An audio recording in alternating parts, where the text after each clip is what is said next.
Welcome in, everybody.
Welcome in, everybody. Happy Tuesday.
Welcome in, everybody. Hi, Lemons. Happy Tuesday, guys. Hi, Holly. Thank you, Songbird.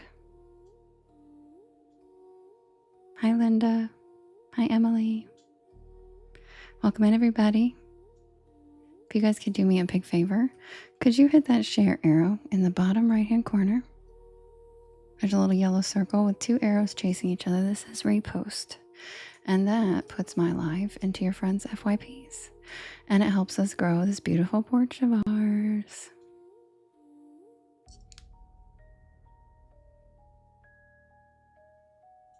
Thanks, Rich. Also, sharing your stories and sharing with your friends helps too. And feel free to write your story requests in all capital letters in the chat, and I will write them down and we will vote. Happy Tuesday.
Thank you, Holly. I love that whale.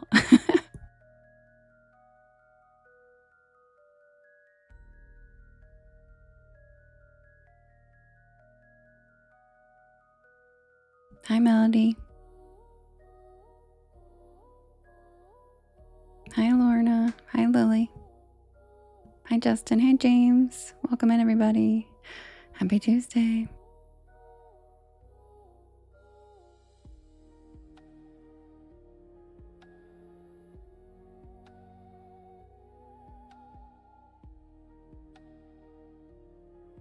Courtney, the jam is delicious.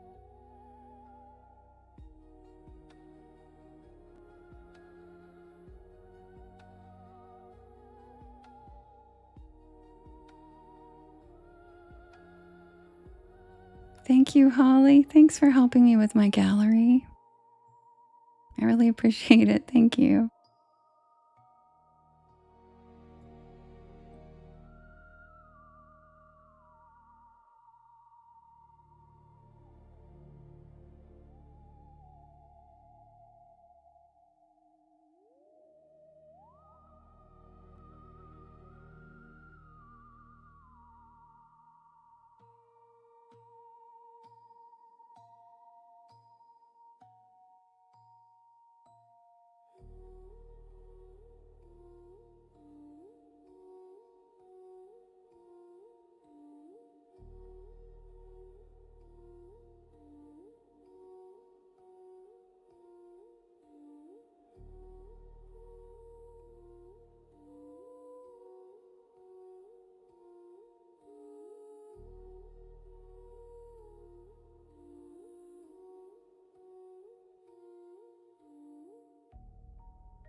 Hi, Stephen. Welcome in. Oh, really, Heather? Thank you so much.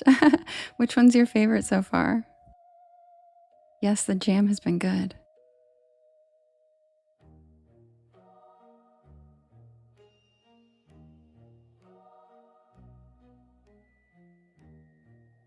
Thank you, Tater Tot.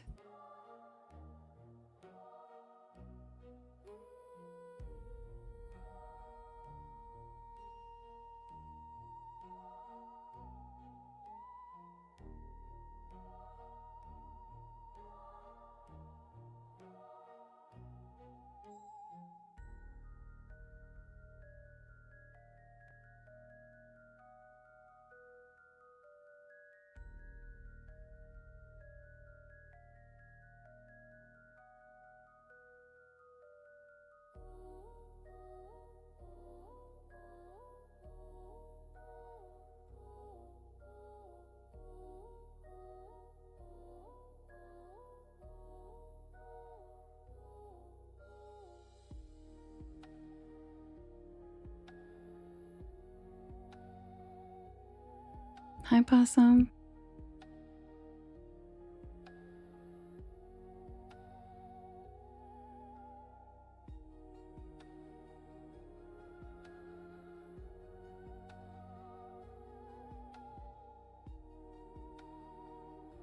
All right, guys, I'm going to set up the first poll with your story request. Thank you, Diablo, with your story requests.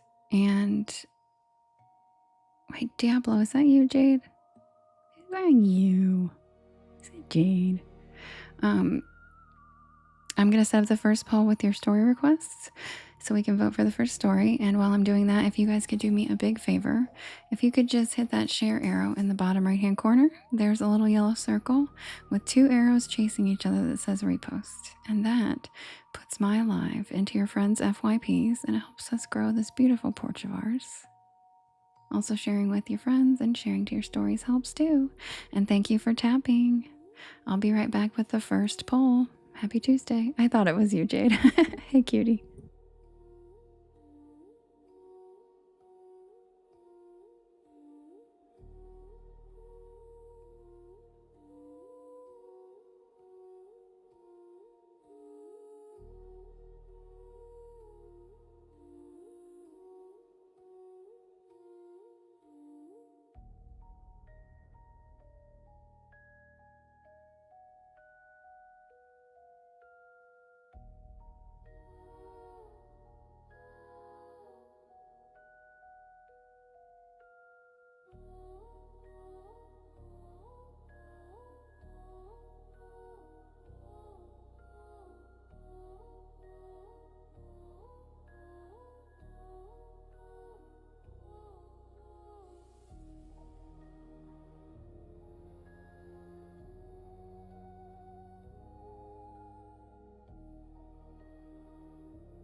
Deborah, I love your keyword sentences. You're so funny. Hi, Solange. All right, you guys, the first poll is ready.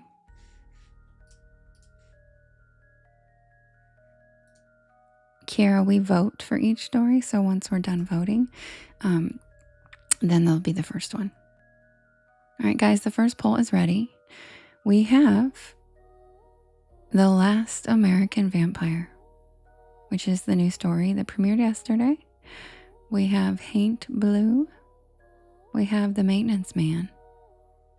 We have The Dead Children's Playground. And we have... Oh, wait, I spelled that wrong. That's going to turn into a perverted joke. Hold on. Okay, and we have The Deep Woods Anomaly. You can vote in the top left-hand corner. There's a blue box. Oh, that's okay, Solange. How you doing, cutie? The first 30 minutes is just everybody getting here anyway. You got it, Lady Rose. Yeah, I forgot the S. And I was like, you know what? We're not doing that tonight. Nope, we're not starting out like that. So we have The Last American Vampire, Haint Blue, The Maintenance Man, The Playground, and The Deep Woods Anomaly. And if you're over on YT and you would like to vote, Justin's amazing and he will help cast a vote for you for the story. Like, hi, Queen Loyal. Who's it gonna be, guys? Yeah, Rich. But that's why I love them, because so can I.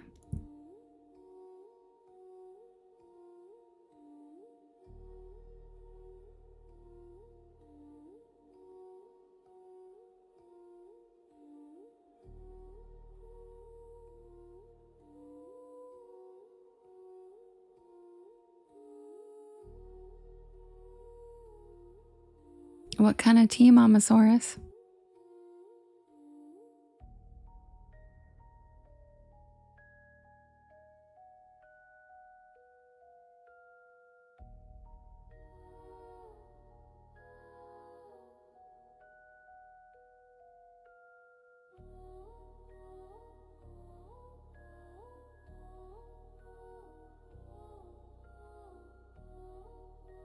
Thanks, Joey.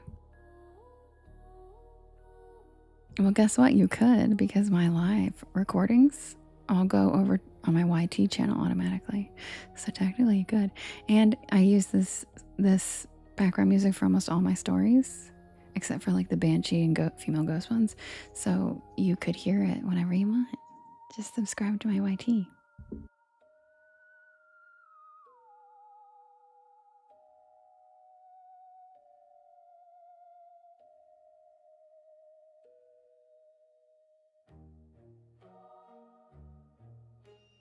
Thanks, Joey. I appreciate it.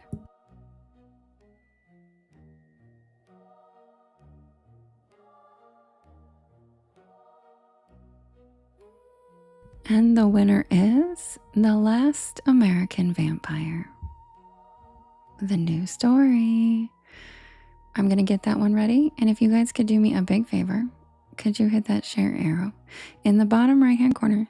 Thanks, Joey. In the bottom right hand corner, and there's a yellow circle that says repost. And that puts my live into your friends' FYPs and helps us grow our beautiful porch. Hi, Tersha. How are you? Thanks. How are you doing? I remember you because I love your name. And thank you so much. And welcome from South Africa. Hi, Mace. Yes, thank you for reposting. And also there's a little circle that's gray that has a little star in the middle of it, like a little twinkle star, and it says add to story. That helps too. And then sharing to your friends, and of course tapping the screen is more helpful than you realize. So thank you for all the tappers out there. I appreciate you guys tapping the screen. It shows TikTok that you're enjoying yourselves. And thank you for typing keywords throughout the night as well. It helps AI categorize us properly.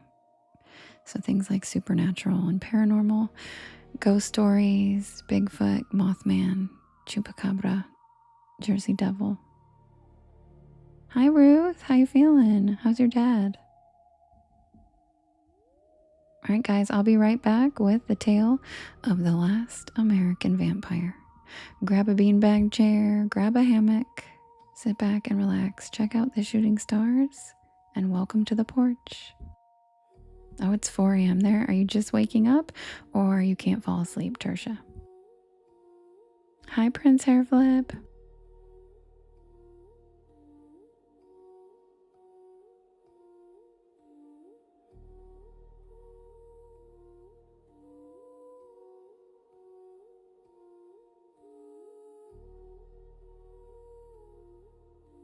Yeah, welcome back, Marilyn. Oh, you can't sleep. That's kind of what I thought, Tersha. I'm the same way.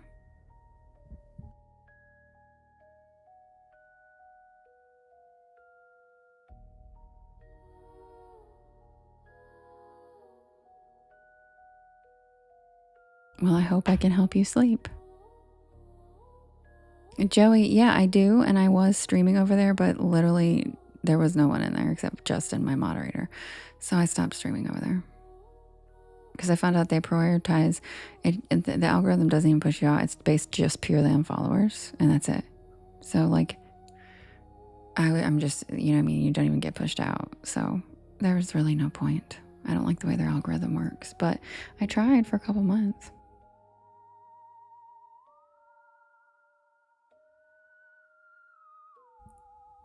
Oh, I'm so sorry, Rich. Tell your wife I am so sorry for her. You know what I highly recommend? Oh, I don't even know if it's probably too late now, but a hand fan. Even if you like be cute and make her one out of paper or something. Those help a lot more than you realize. They really do. I love hand fans. I use them all the time. And they really just make you feel better. You should just make a cute little fold up one and on a piece of paper and give it to her. It'd be really, that'd be pretty precious, actually. You're like, here, honey, I made you a old school style fold fan. You know, like what we used to do in school? You can like just fold a piece of paper up and like staple the ends or something. Do you know what I mean? But we're all sending you cool air. You really should. That'd just be cute. And I bet she'd actually use it. Because it's probably too late for you to go out and get her a hand fan because they sell them at the Dollar Tree. But I think it's too late for you to go get one. So you can make one. It might help her tonight with night sweats and stuff.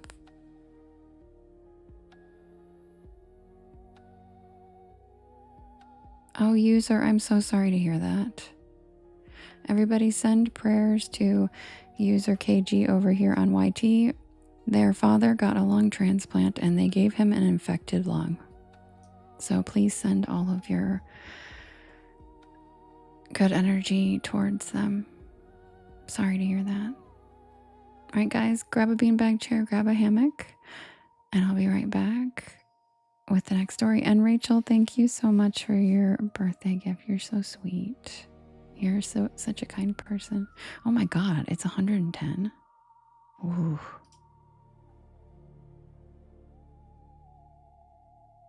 Oh my gosh, Ava, really? Yay. That's like what all the porch pals say, and it makes me so happy if I can help you pass out. It's because, you know why? It's because your nervous system gets relaxed. You're not forcing yourself to go to sleep. You're actually falling asleep. Thanks. Love you too, Rachel.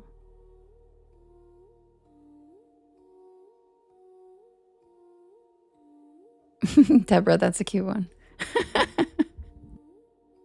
Thank you, Knock and Fire.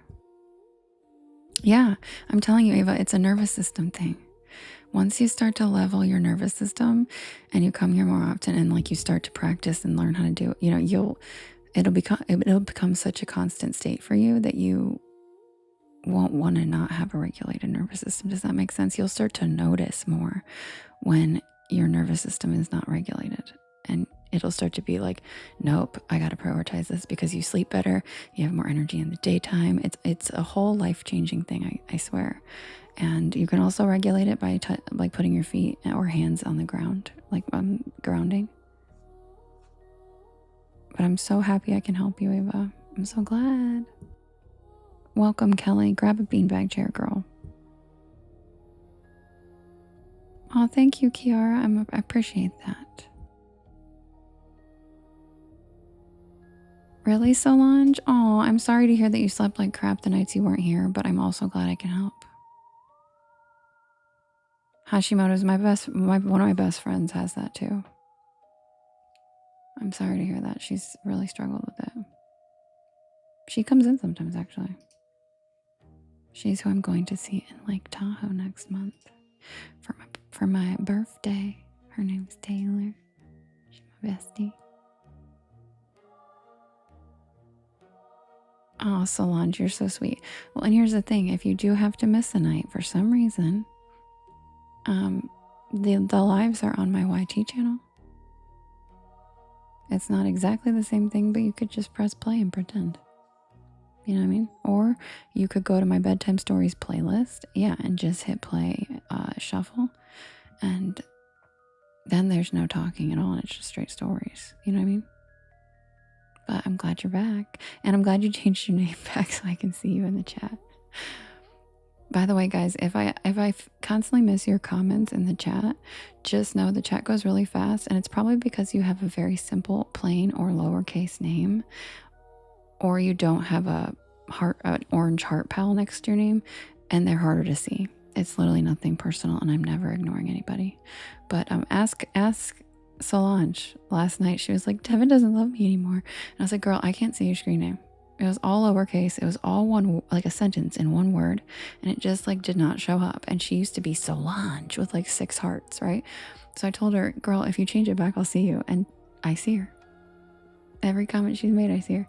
So yeah, a lot of people weren't recognizing you. Exactly. Because it's hard to see. And it's just hard to see like those shorter, you know what I mean? Yes, I have lots of them, Tertia. I have, I'll add them to the next poll. So yeah, so just in case, yeah, well, Mamasaurus, you have lots of you have like cherries in the flag, so I can see you, you know what I mean? But when it's just kind of like a name, like Bed of Dust, your name is hard to see, but since your picture is an eyeball, I spot your comments all the time. Does that make sense?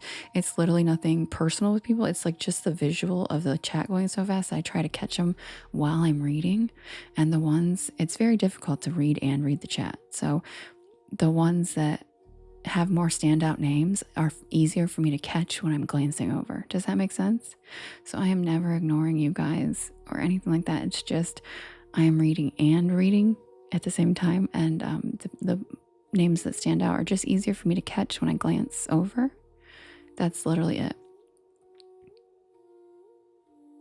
Knock and Fire, yours stands out too because you also have like the level gifter, the blue level gifter, and the orange thing and the orange pal thing, and those stand out more than versus like one that doesn't have anything besides it. Does that make sense? They just pop out more. That's the entire point. That's why they are like, get this and you stand out in the chat. And I hate that it's true because it really does stand out more visually. But I still try to catch everybody. So even if you don't have a heart me or porch pal, that doesn't mean I'm never going to read your comments. Hi, Desiree. It's just easier. Yeah, it's just easier to see them. That's it. So I just want you guys to know that if I'm ever not catching them, you could write in capital letters too. That might help sometimes. Just try not to do that when we're doing story requests because it gets confusing. But it's purely just because I'm reading and glancing and it's hard for me to catch. Just, it's literally a visual thing. So I can stand out better. And that's why they give like, you know, they're like level gifters that are like level past 30. Their thing changes into color and it gets bigger and they actually stand out more on the screen, which is like crazy to me. But like this app knows what they're doing. They're doing that shit on purpose. But I just wanted to let you guys know. Yeah, it does send to Hua. Really though, it really helps. It really does. And you have all the cute emojis next to your name too. But I just wanted to clarify with you guys so you guys don't feel like, because a couple people over the last few days have said like, are my comments coming through? Am I invisible? Can you? And so I just want you guys to know it's literally nothing personal. It's just, or add emojis to your comments or something, you know, like make it more visually like pop so that when I'm reading a story and glancing, I can catch it. If that makes sense. All right, guys, I'll be right back with the tale of the last American vampire. Get cozy. You're jealous of Skrilla? Why, Mace? What happily? I what? REA?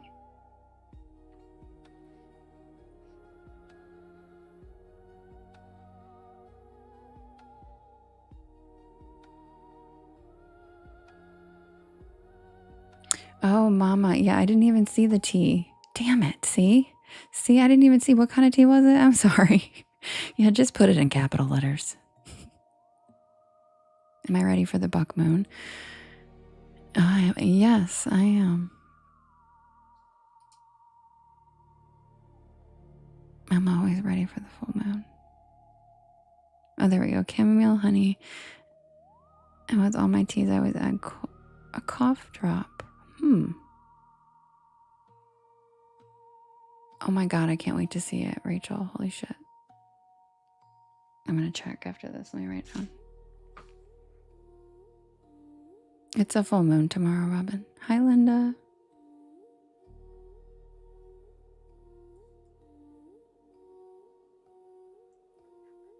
Okay.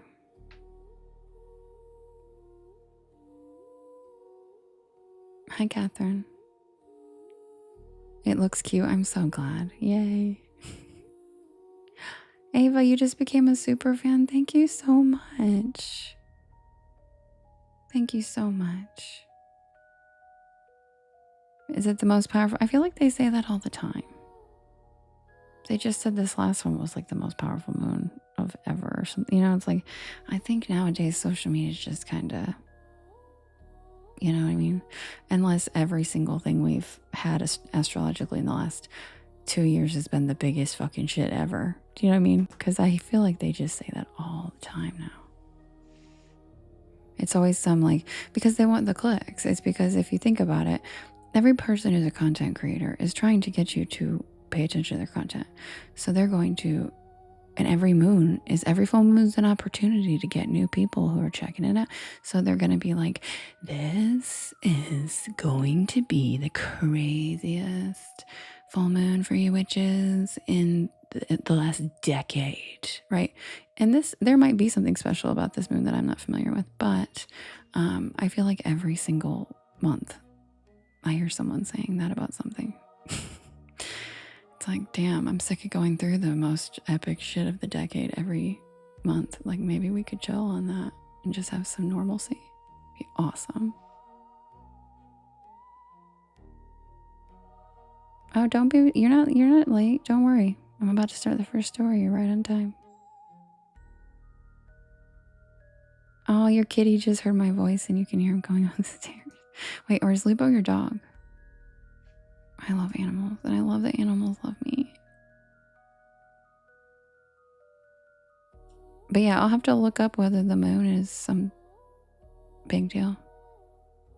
Yeah, I said get some moon water and do some cool witch shit. Yeah. Well, and just a reminder to everybody, full moons, I like them, but they're not that big of a deal to me because I'm not sure if you guys are familiar with this, but in the witch world, a red witch is called a witch that ovulates during the full moon. And they are some of the most powerful witches in the world because the full moon is meant for release. It's meant for cleansing. It's meant for letting go. It's not for manifestations. It's not for bringing in new money. It's not for anything like that. It is for flushing out. So, remember that when you think of full moon intentions, you're bleeding out the stuff you don't need anymore. You're getting rid of it. It's gone. Goodbye. The new moon is when you want to manifest things. It's when you want to bring in money, when you want to wish for the love of your life, when you want to hope for stability, or all those things are for the new moon. It's just not as cool looking. To be honest with you, everybody's all up in the full moon's ass because it's really pretty and cool. But it is actually just for release. So I do like the full moons, but unless you're charging your crystals and shit, they're I don't do really any manifestation work or anything under the full moon. Oh, you can charge your crystals under any moon you want, Dream. But be careful doing it during eclipses. I would not recommend that. I wouldn't recommend doing any magic during eclipses.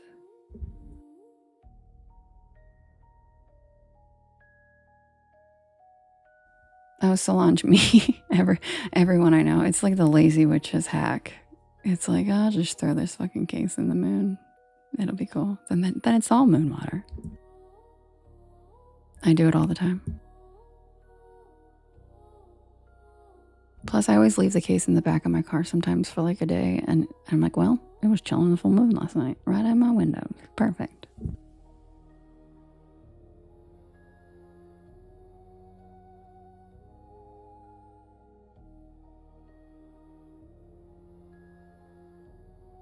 No, Lulu, he's never quiet. He's blasting the Eagles right now as we speak, which I'm not really complaining about. I like the Eagles, but sometimes it's not the Eagles, and then it's like, yeah.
Thanks, Kim. Thank you, Latina Mamasaurus. Thank you. Hi, Carrie.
Submitted for the approval of the Porch Pal Society. This is the tale of the last American vampire.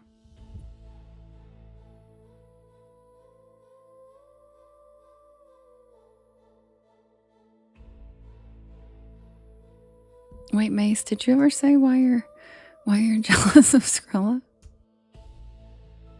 Thank you, Robin.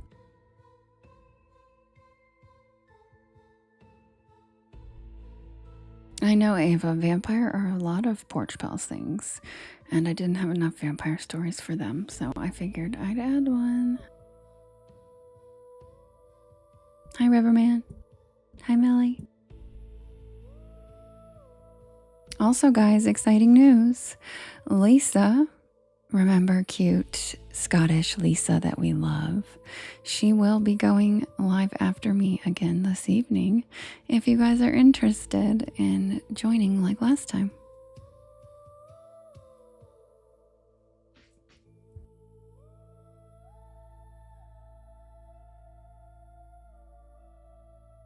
Me too, Jasmine. Love her. So we're going to do a toss off to her once we're done here. We'll all just go over there and we'll do a raid or whatever they call it, right? We'll do a little raid.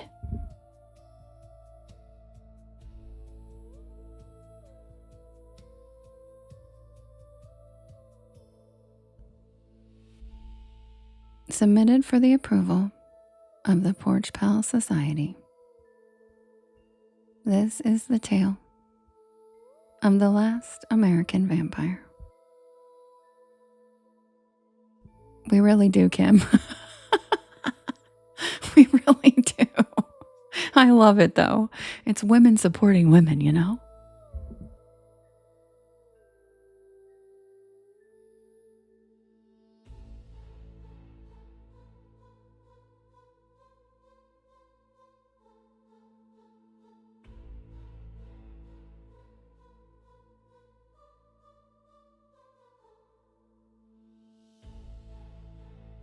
Hi, Leslie.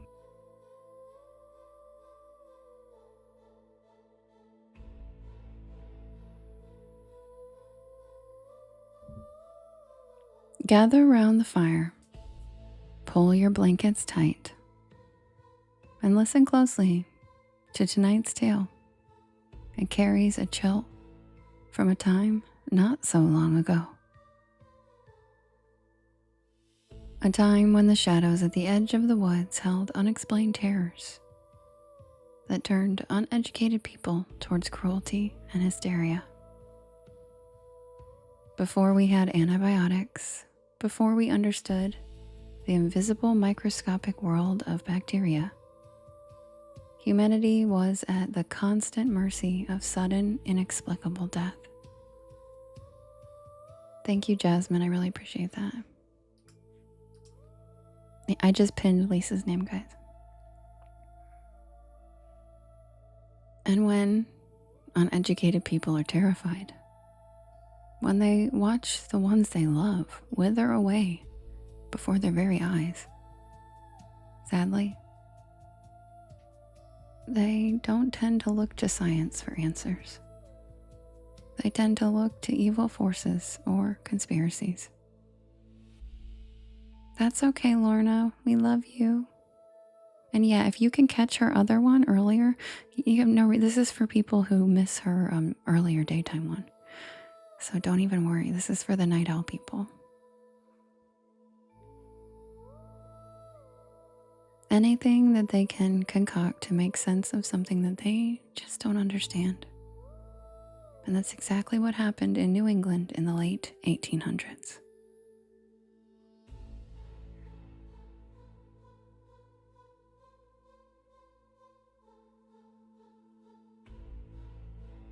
Oh my gosh, that was so cute, Holly. Thanks.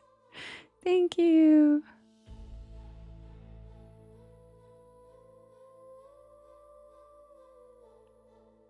This is the true story of Mercy Brown, the last American vampire.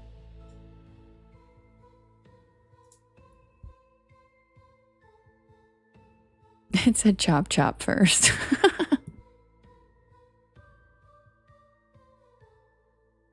Picture the winter of 1892 in Exeter, Rhode Island. Robin, that's a good one, Murphy Brown.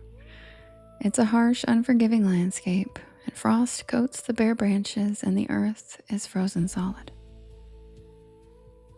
Here we meet a young woman named Mercy Brown. She was only 19 years old, and by all accounts, a gentle, bright-eyed girl at the beginning of her life.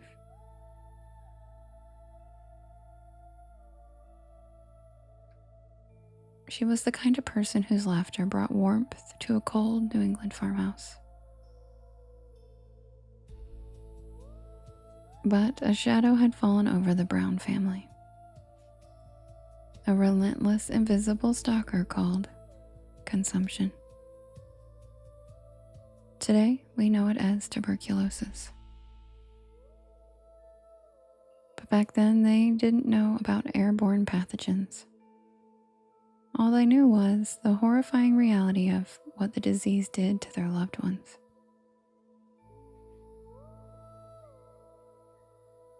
It earned the name consumption because it literally seemed to consume the afflicted from the inside out. Sufferers grew deathly pale, their eyes became sunken and hollow, and they would cough up bright red blood. To the horrified onlookers of the 19th century, it didn't look like sickness. It looked as though the life force was being slowly and deliberately drained from them by an unseen predator.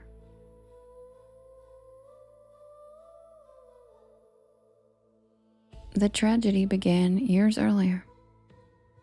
Mercy's mother, Mary, was the first to waste away and die. Then, Mercy's older sister, Mary Olive, followed her to the grave. Thank you, Tracy. Thank you, Queen Cece.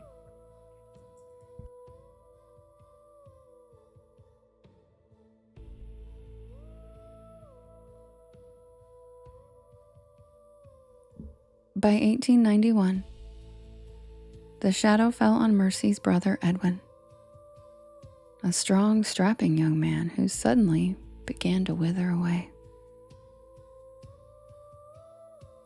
And then the shadow turned to young Mercy. Okay, Mama Saurus, enjoy your dinner. But the disease took her swiftly, while Edwin lingered, fighting for every breath. Mercy faded fast. In January of 1892, the bright light of Mercy Brown was extinguished. And because the ground was too frozen to dig a proper grave, her coffin was placed in an above-ground crypt waiting for the spring thaw. But Edwin was still dying.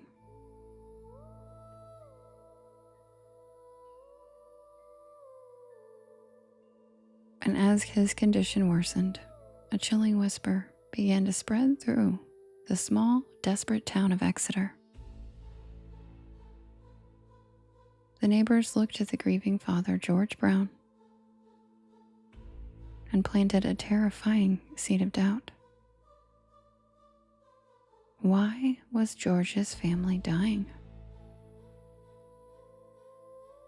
It must be the old curse.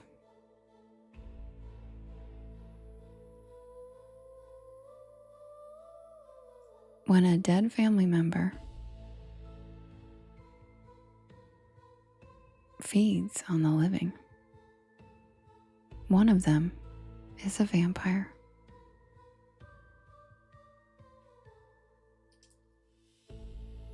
They believed that the first to die, if they refused to rest, would return from the grave in spirit form to drain the vitality from the surviving relatives. It was a desperate folk belief born of sheer panic and ignorance. When science cannot explain why a family is being wiped out, weaker minds will invent monsters to make sense of the unexplained. So desperate to save his only son, George Brown finally gave in. And on a biting morning in March of 1892, a group of townspeople accompanied by a local doctor marched into the cemetery. They opened the graves of the mother and the eldest sister first, and there was nothing but bone and dust.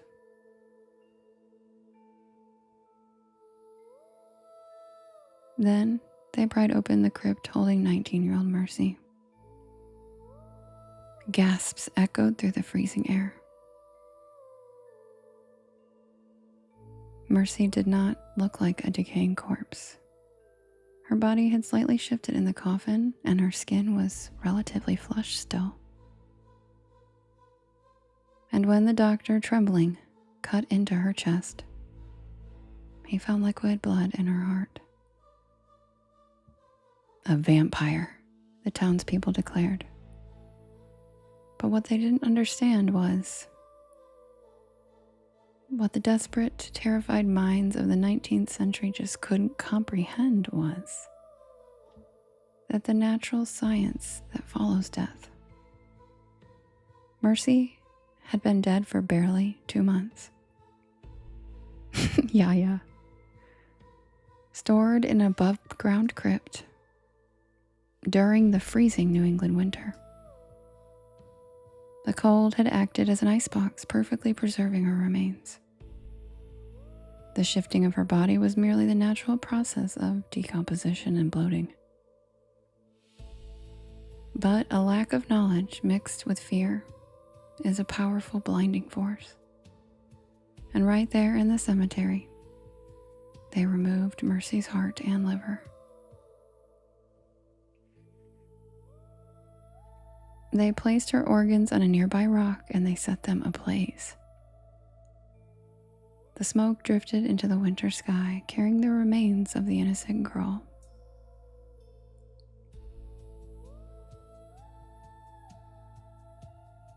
They scooped up the ashes, mixed them with water, and fed the vile concoction to young Edwin. A gruesome, desperate magic potion meant to cure him. But no surprise, it didn't work, and he died 2 months later. Thank you, Justin. Thank you, Brooksy.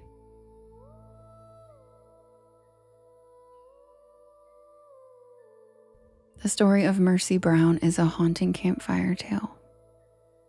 But the true monster wasn't a fanged creature of the night. The true monster was a lack of knowledge and fear. The tragedy of the New England vampire panic is a profound reflection of how our ancestors struggled. Faced with the devastating mysteries of nature and disease and death, they sought to regain control through grim rituals and turning their own tragic dead into scapegoats. Thank you, Yaya. So, let this story be a reminder. When we are faced with the unknown, when fear threatens to consume us, we must strive to hold on to reason. We must remember to shine light of compassion into the dark, rather than creating monsters out of shadows. For the greatest tragedies occur not when the dead rise, but when the living let their terror guide them.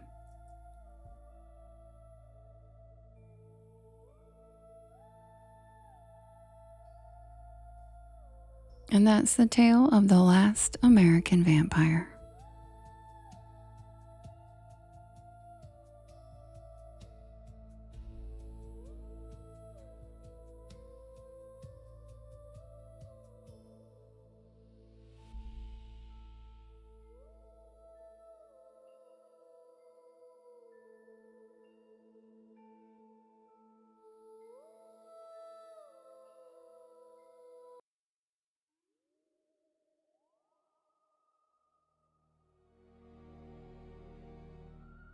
Thank you, Justin. Welcome in, everybody. My name is Devin, and this is Porch Lore, and I tell spooky bedtime stories to help you relax your nervous system and fall asleep. And I am here every single night at 10 p.m. Eastern Standard Time until about 1 in the morning. I do write and record all of these stories myself. So if you'd like to listen to them when I'm not live, just check out my YT channel or any of the podcast streaming sites. Just look for Porch Lore and you will find me. Hi, Steven. Thank you, Ruth. That's the new one of the week. Also, all of the links are in my bio if you can't find them. Thank you, Cats and Coffee, for the money gun. I appreciate it. Oh, we got corn.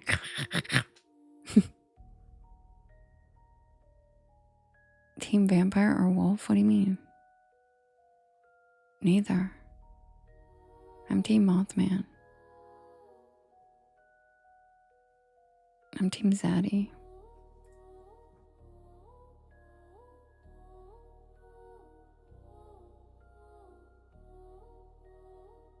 Oh, in Twilight? Definitely wolf. In Twilight? Definitely wolf. 1,000,000%. Thank you, Steven.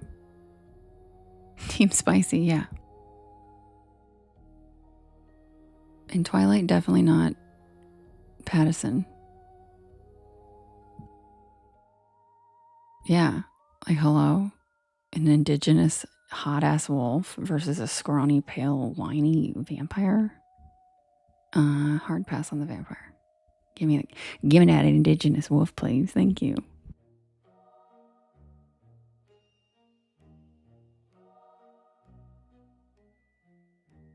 And let's be real, the wolves were hotter in True Blood too. Hello? Joe Magnoli versus Scarsgrove? Give me a break. But I am also into darker complected men, so to each their own, but blonde Scarsgrove dudes aren't my thing.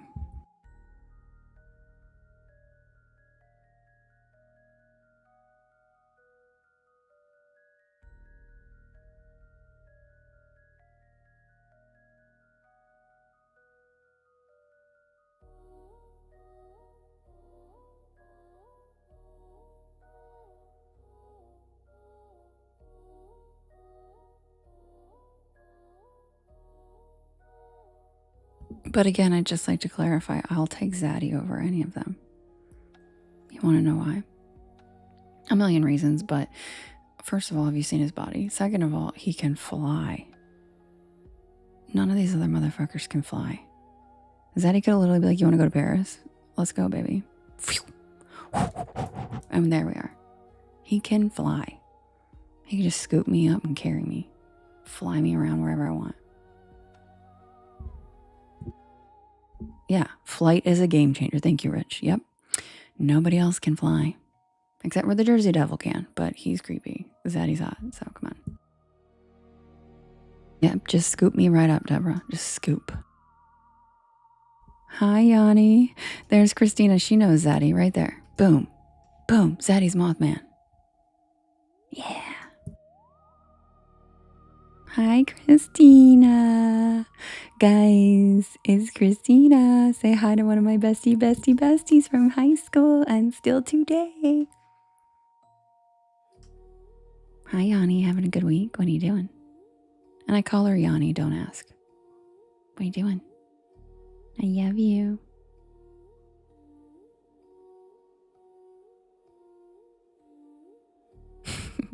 Hey, everybody. I can hear her saying it too. I love you so much, Christina. I can't wait to see you soon. Oh my God. Oh my God. It's spelled like that. That's how I spell it, but not like the musician. No. We've been friends since we were like 14. It's a long story. Okay, guys. I'm going to set up the next poll while you welcome in Christina. Grab a beanbag chair, grab a hammock, sit back and relax, and welcome to the porch. Happy Tuesday.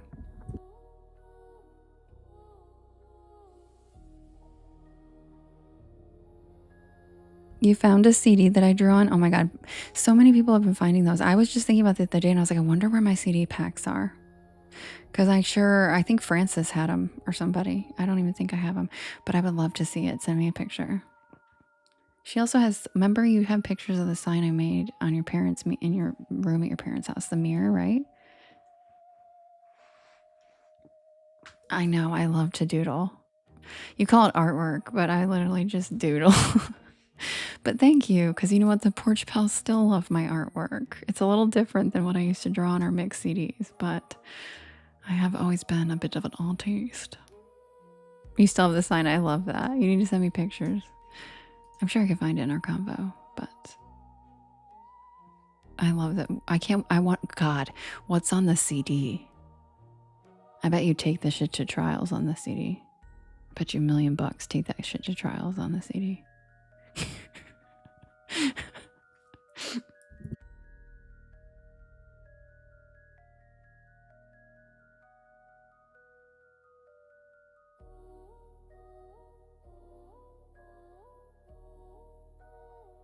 She said the squeaky bed song. Girl, put some respect on Trillville's name. That's Trillville some cut. Trillville some cut, okay? We mean the squeaky bed song. Girl, clearly my mixtape didn't do enough help.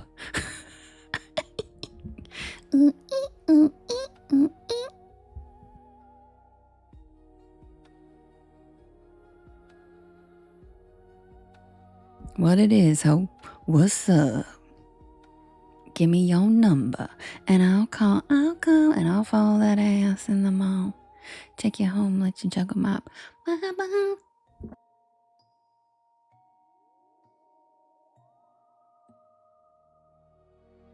Nate said, Christina, you're going to die laughing at this. Ready, Christina? Because Christina thinks it's just as funny as I do. Ready? Look, Christina. 2 kids in the back going crazy.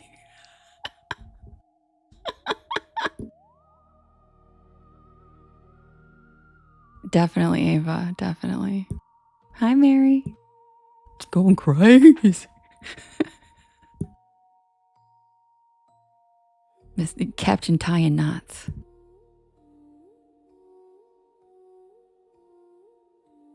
All right, guys. I'm setting up the next. Get real. I'm setting up. Oh, gosh. There's the seahorse. Seahorses. I love them. Seahorse, see hell. Thanks, Nate. Not my chance, not my problem. All right, you guys, I'm going to set up the next poll. If you guys could hit that share arrow. There's a little yellow circle with 2 arrows chasing each other that says repost. And that puts my live into your friends' FYPs. And it helps us grow this beautiful porch of ours. And I'll be right back with the next poll. Happy Tuesday.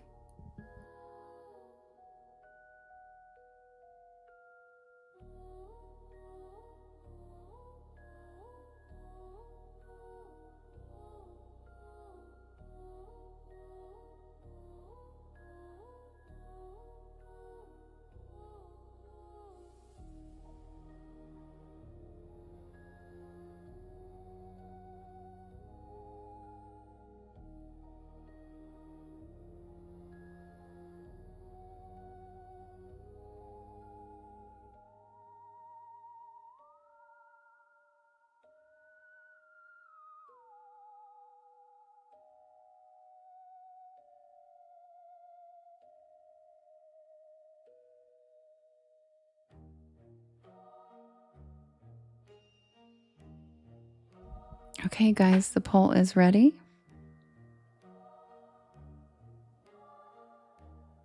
Oh, thank you, Jeff, for the metamorphosis. And yes, the guy I'm imitating about the seahorses, I love him. I think he is probably from New York or New Jersey. It's the Tree Meister. I rely on them. I love how... Okay, Christina, are you still in here?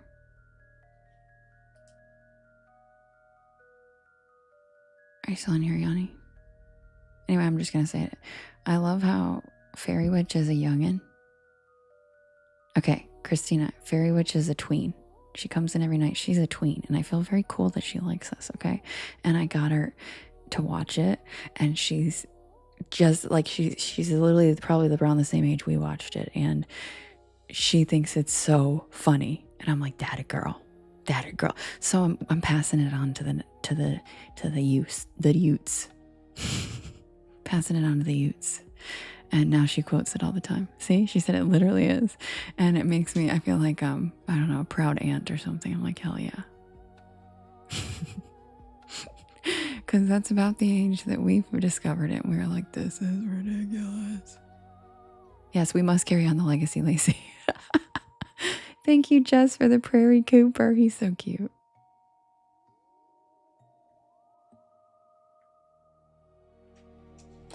Yeah, the Utes. Of course, from Uncle Vinny. I like got the Utes watching it.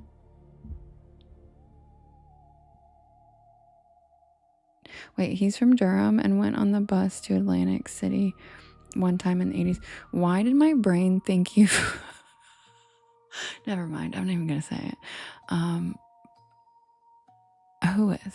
Who did that? I don't know why. I just got like...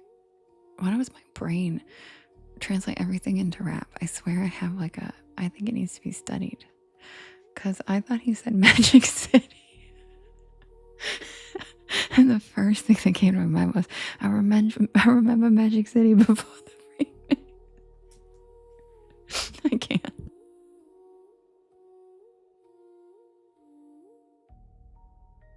Like literally Too Short came up in my head. What is wrong with me? I know, Rich. I know. I was like, Magic City is something else. Exactly, Christina. Not Atlantic City. What, Gigi? Oh, what do you press? Oh, don't worry, Gigi. I haven't put it up yet. Don't worry. Let Bruce hit it. Yes. Happily rude mom. God.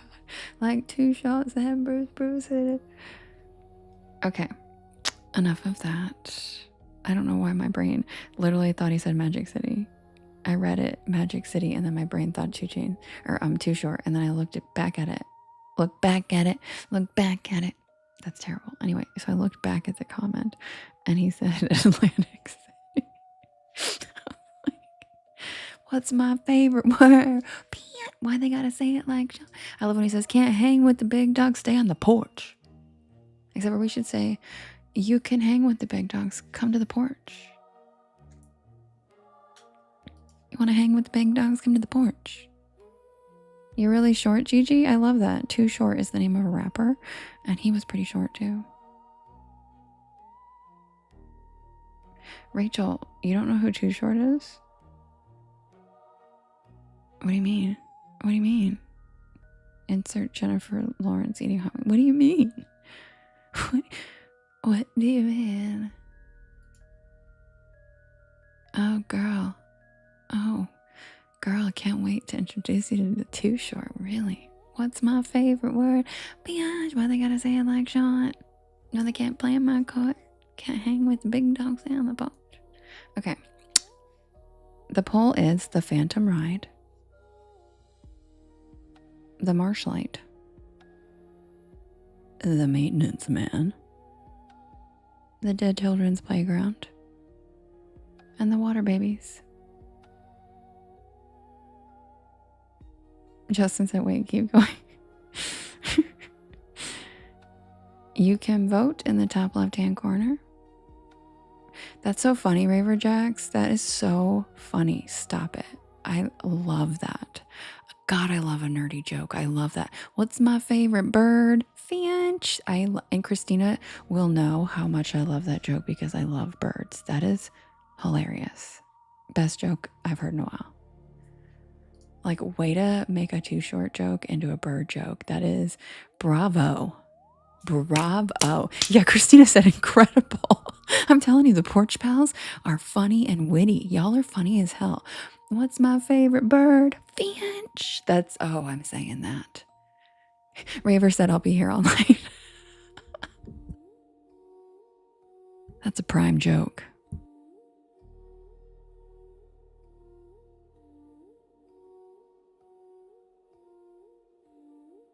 Oh man, Water Babies and Playground loses tonight.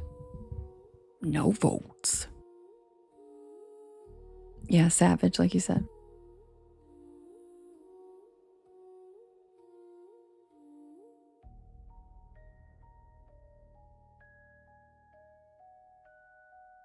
Kira, there's a song by a rapper called Too Short.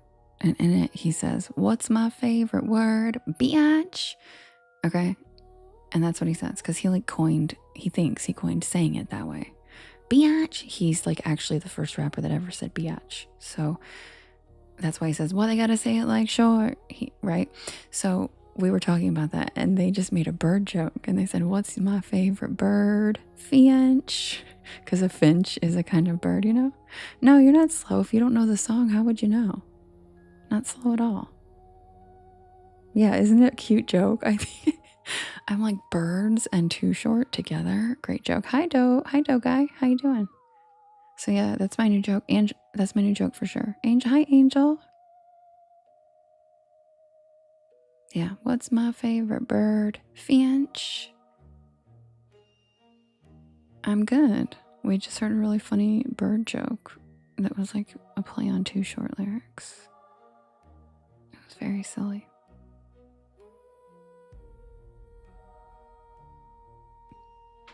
You do stand up. You just love the stories and your whisper laugh. It makes me happy. Aw, thanks. I appreciate that. I didn't even know I had a whisper laugh. Thank you. Uh-oh, is Lovely in here? The winner is the Maintenance Man.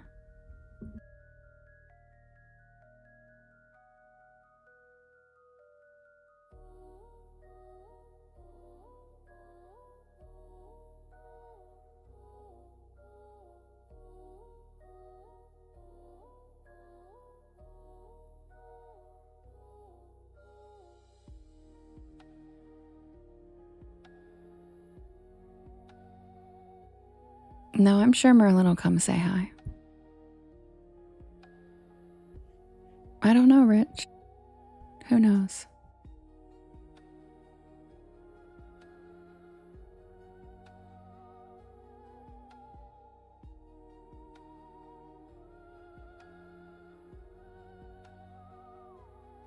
Oh my God, Mary, I'm so proud of you. And it worked, didn't it? He shut up, didn't he? Or he laughed. Because it works every time. Best way to diffuse a situation.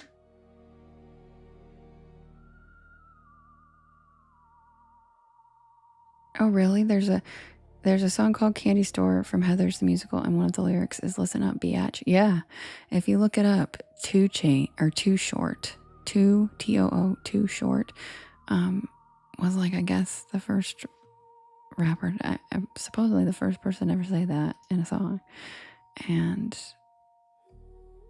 he sure did. You know, when they're like, "Don't wear it out," he sure did. He wore that the fuck out for sure.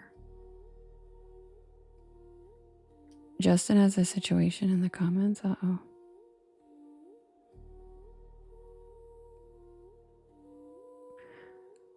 You don't know what means? Uh-oh.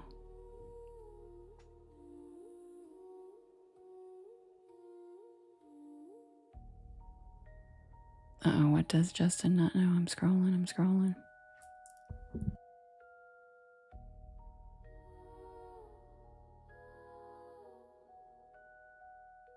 Hi, CJ. CJ, where are you going every night, you little weirdo? What are you doing? And Sherry hasn't been here either. You guys are really shucking your responsibilities. Just kidding. You don't have any responsibilities here. But, hello. I didn't rave her, Jax, but that doesn't surprise me, I guess. Yeah, check him out, Fairy Witch. The song I was quoting is called Blow the Whistle, if you want to look it up. It's a fun one. I know you're a little young, but I was listening to 2 Chainz about your age too, so whatever.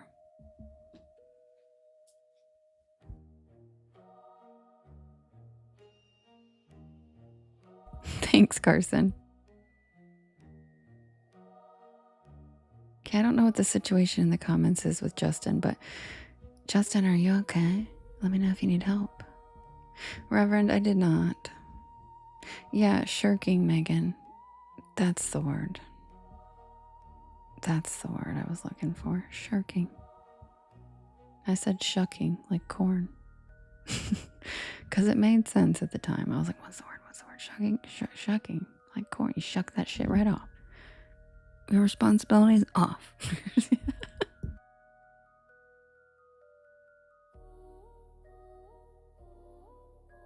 Oh, I didn't see your comment, CJ. Love you. Bye, CJ. Good night. I don't think I saw his comment. What happened? Oh, your grandma broke her hip, CJ. I'm so sorry. Tell your grandma I hope she heals quickly. Sending her a lot of love.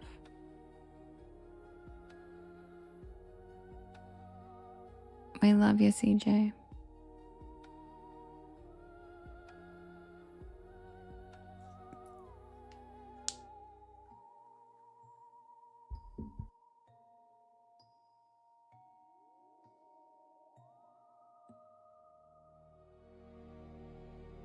All right, guys, I'll be right back with the maintenance man. Feel free to hit that share arrow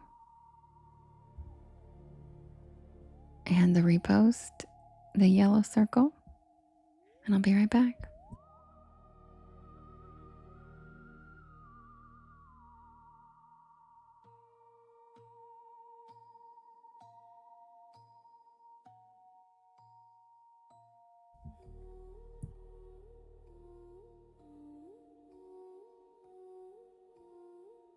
Hi, Kim.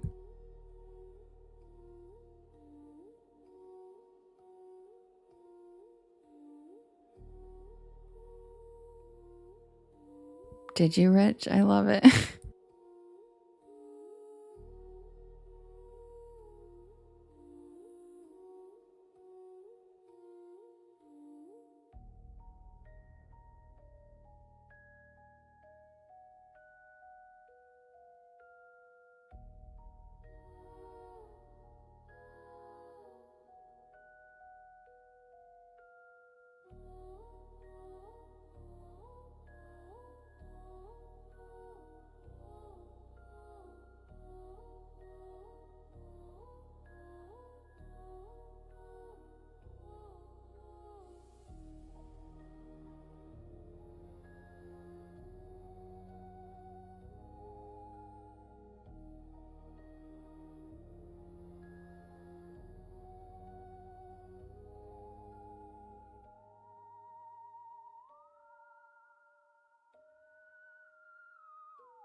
Jasmine, I feel like that's the story of my life. Every single time I'm done with my life, that's literally how I feel. I'm like, I'm so hungry, but I'm so sleepy. Yes, guys, this is one of the new backgrounds. Thank you. Thank you, guys. I hope you like it.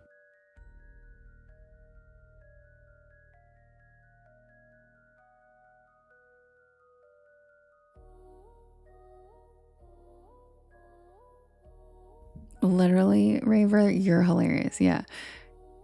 Tell me when to go. Tell me when to go. Yeah, literally. Like, next up. like there's so many. I'm like, what do I start? Master P? Like, you the breakfast, I'm the lunch. You got the Captain Crunch. I mean, how you like me now? Thank you, Julie.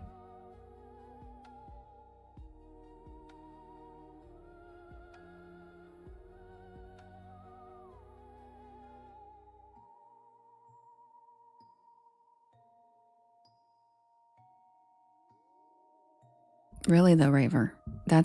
I'm a lyric girl. So yep, for sure. Lyrical genius. Gold teeth when I smile, try to take me out the ghetto, but I'm still buck wild.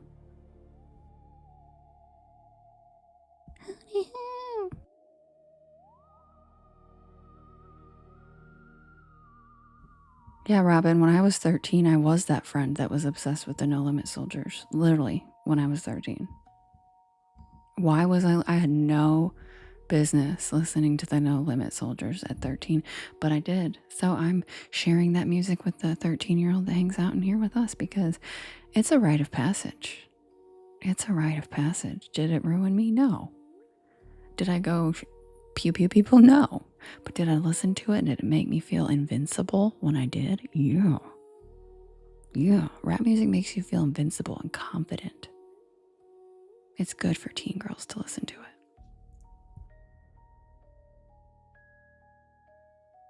As long as you don't believe any of the stuff they say about women.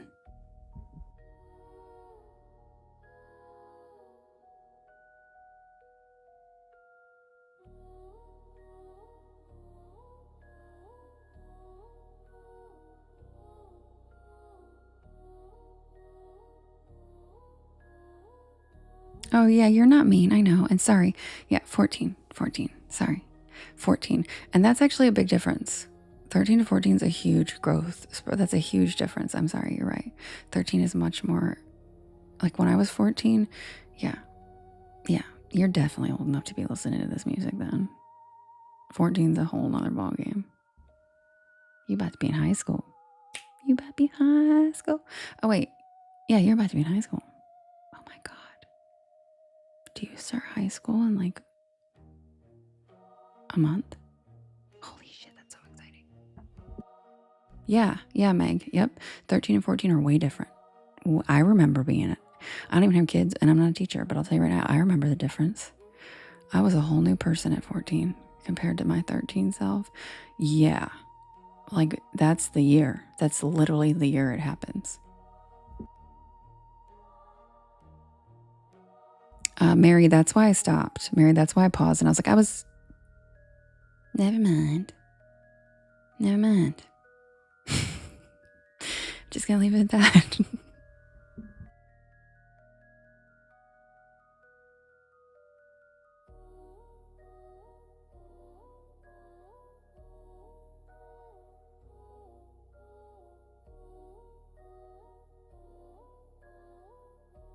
Guys, let's wish Fairy Witch good luck and a magical experience in high school. High school was an amazing time for some of us it wasn't. But it is a very shaping time in your life where you become the human that you then spend the rest of your adult life trying to find again. So, it's a very formative time. And then once you become an adult, you're like, I need to find that girl again. She was awesome. So, good luck. We're so proud of you. I can't wait to hear how it goes. I mean, not like you're going to be with us every night anyway, but I'm just saying, I can't wait. I can't wait. Oh, wait, you probably can't be with us every night because once school starts, you have to like go to bed. But until then, yay. We're all rooting for you. All right, be right back with maintenance, man. And yes, next rap lesson is E40. Goodness.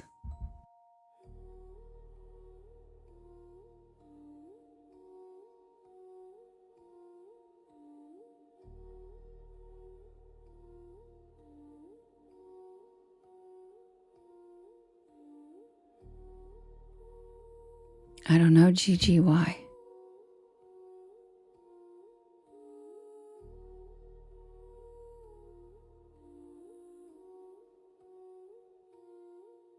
Lorna, you're so sweet.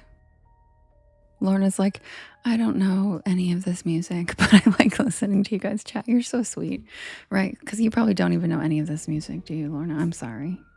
And Gigi probably doesn't either. Maybe some of it. Oh my God, Gigi, that's a cute joke. You guys, Gigi said, why don't sharks eat clowns? Want to see the punchline? Gigi, you're cute.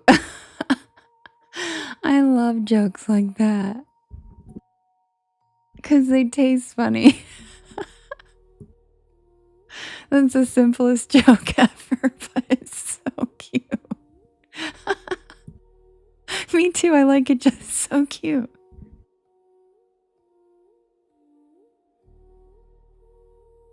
Did you, Lindsay? I love that. Wait, you listened to it as a kid? How old do you mean as a kid? Thank you, Maria. I appreciate it.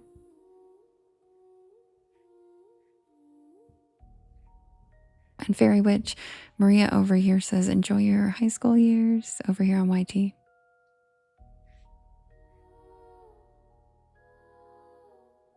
Oh, what did you hear, Grace? I got a joke. Okay. A friend asks, what's a motto? The other says, nothing. What's a motto with you? That's cute. Wait, which one, Whitney?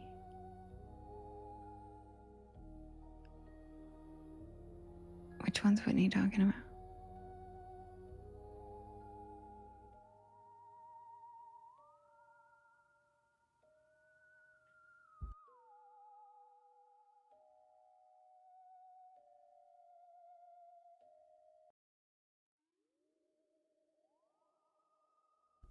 Submitted for the approval.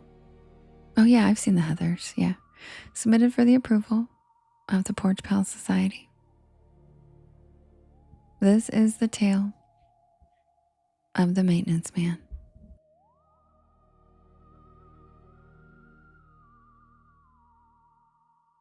That's cute, Chedsy.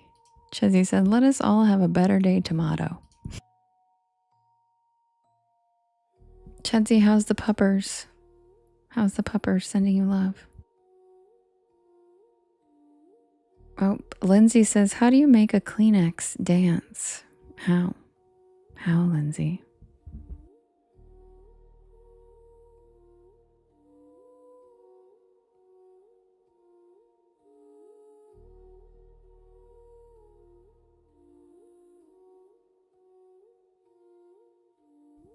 I've lived in apartment complexes my whole adult life. College years, post-grad limbo. That weird phase where you think you'll buy a house soon, but you never quite do it. So by now, I've seen my share of flickering hallway lights, weird neighbors, and overly familiar building managers. Yeah, Lindsay, everybody over here guessed it. You put a boogie in it. Thank you, Bryce, for the query. Yeah, everybody guessed it. I totally didn't.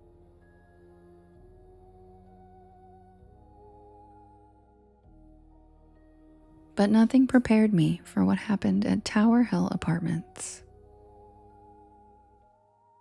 It started right after I moved in, early March, rainy season in North Carolina. I'd been living with a roommate in Durham, but after a bad breakup and a worse job transfer, I took the first one bedroom I could find.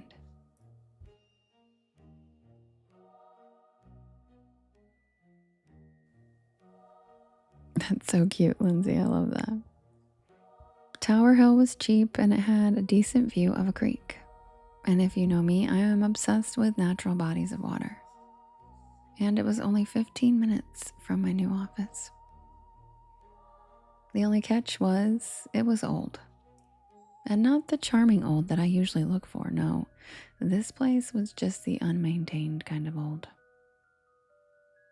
The kind of place with water stains on the ceiling, mailboxes that didn't lock, and dumpsters that stayed full no matter how often they got emptied. But affordable rent is hard to find in a short time frame. And I wasn't in a position to be picky. My first interaction with the building's maintenance man was when my kitchen light went out. I'd only been there 4 days. I submitted a work request online, like the leasing office told me to. And about an hour later, I heard a knock. He introduced himself as Charlie, mid-50s, beard that looked like steel wool. And he wore a gray shirt with a faded patch that said staff. He didn't talk much, he just nodded when I explained the issue. Climbed up on my counter and replaced the light bulb with a bulb he pulled from his pocket.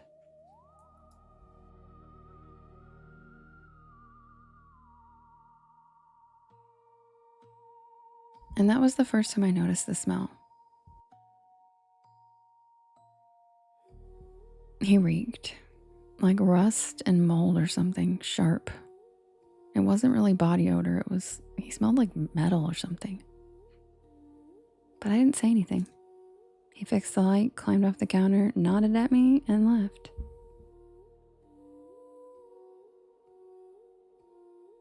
Mary, that's cute.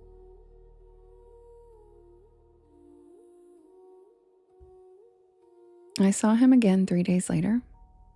I was getting my mail after work, and I saw him crouched behind the building, facing away from me. It was getting dark, but I could see that he was messing with something on the wall, prying open a metal grate with what looked like a screwdriver. I called out to him, just casually, like, "Hey, Charlie." But he didn't turn around. He didn't even flinch. He just kept fiddling with the grate like I wasn't even there.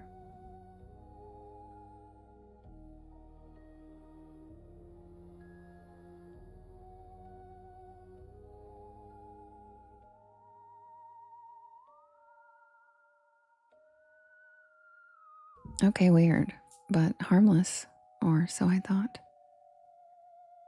The next night, I was woken up by a sound. A dull thump like something hitting my front door. I checked the peephole and there was no one. I opened the door and there was nothing there but the hallway light buzzing and flickering like it always did. But when I looked down, there was a small black object sitting on my doormat. It was a key. Not my apartment key. It was a long, narrow, old-fashioned looking key. Brass, tarnished, but still shiny enough to catch the light. No note, no explanation. I left it on the kitchen counter and went back to bed, unnerved but too tired to really care at that point. The next morning, I took the key down to the leasing office. The receptionist was new and she barely glanced at it before saying it probably belonged to an old unit or a storage shed. She offered to take it off my hands and I said, "No, I'll hold on to it just in case." That night, my bedroom light turned on by itself. I woke up around 2 in the morning to the full brightness, even though I never use the overhead fixture. I always just use the lamp by my bed. I sat up, my heart pounding. and I looked around, and the door was closed. There was nothing out of place. But the light switch had been flipped on, and I live alone. At first, I told myself maybe I bumped it on the way to bed. Maybe I'd been more tired than I thought. But then I noticed something else. My closet door was open. Just a few inches, but I always close the door to my closet. I didn't sleep the rest of the night. Thank you, Jess. By the next morning, I had almost convinced myself that maybe I was just overreacting. But when I went to brush my teeth, I found a single smudged fingerprint on the mirror, too high and too wide to be mine. I emailed the leasing office again and I told them I thought someone might have entered my unit. And they said that they would look into it, but I didn't hold my breath.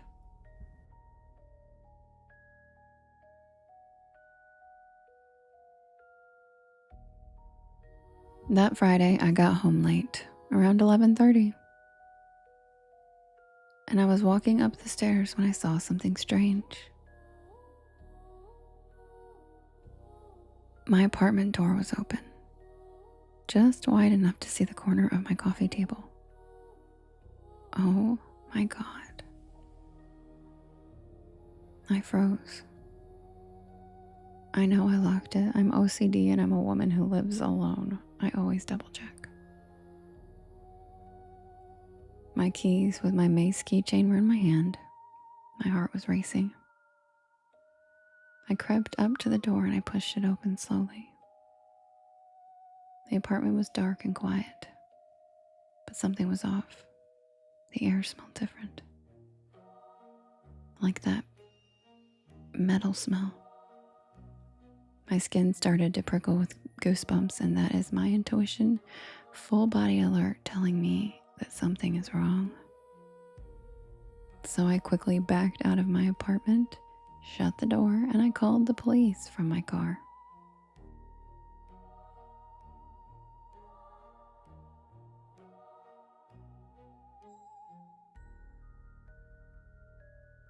The police came and did a sweep. Nothing was stolen. Nothing was broken, and there were no signs of forced entry. They told me it was probably a maintenance worker who forgot to lock up after a routine inspection.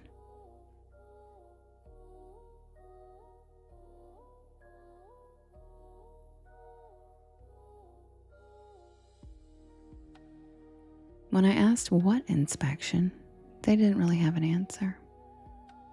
Then I asked if there was a man named Charlie on the building staff, and they told me that there was no one by that name working there. What?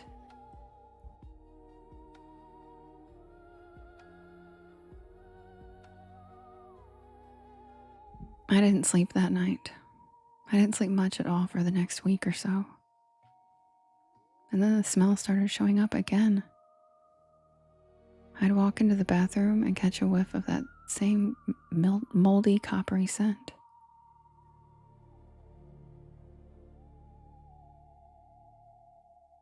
I came out to my kitchen in the mornings, and there would be dishes rearranged. My bedroom blinds would sometimes be open slightly when I knew I'd close them. I'd hear sounds at night, almost like soft dragging footsteps in the hallway. And sometimes I'd even hear the front door lock clicking softly, like someone was trying to get in. And then came the knocking. Every night, 3 a.m. exactly, just 3 slow knocks on the front door. Never less and never more. I stopped checking. I just curled up under my blankets and I'd wait till morning. One night, after a particularly bad episode, I drove to my friend Riley's place across town. I told her I just needed a few nights away. I didn't tell her the real reason. I just said we were having plumbing issues and she didn't press it any further.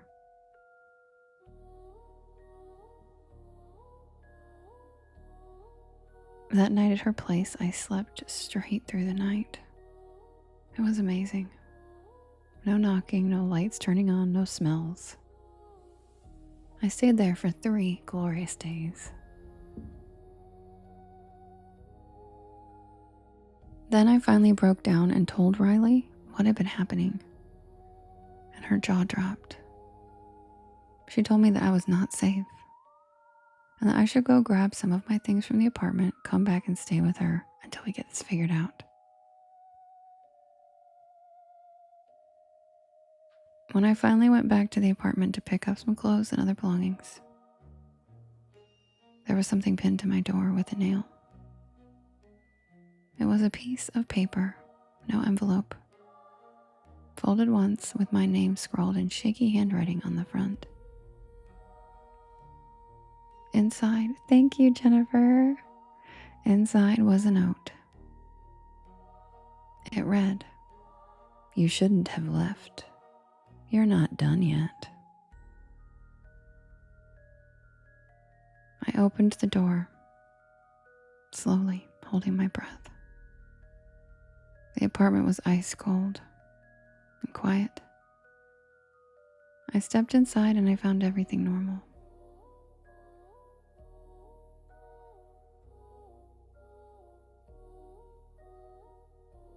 Except for it was a little too normal. As I was collecting my things, I noticed the books on the shelf were out of order. The coffee mugs were all turned the same way, and I'm not that perfect. My toothbrush was on the charger when I usually leave it in the shower. I left that night, and I broke my lease. I paid the penalty. I didn't care, and I moved in with Riley for good after that. But 2 weeks later, Riley got curious. She said she just wanted to go buy the apartment before someone else moved in and snoop around and see what we could find. Thank you, Jess. Thank you, Rachel. She never came back. They found her car in the parking lot of the apartment building, keys in the ignition. Her purse was in the passenger seat, and her phone had a final photo on it taken at 3 a.m. There was a blurry shot of my old front door, and standing just to the side of the frame behind her was a man. Gray shirt, faded staff patch, half of his face visible, and grinning. When the cops checked the apartment again, they found a hidden panel in the back of my bedroom closet. It led into the walls. Inside were old food wrappers, empty water bottles, and a nest of blankets that reeked of copper and mildew. And in the middle of it all, stuck to the wall with duct tape, was a Polaroid of me sleeping.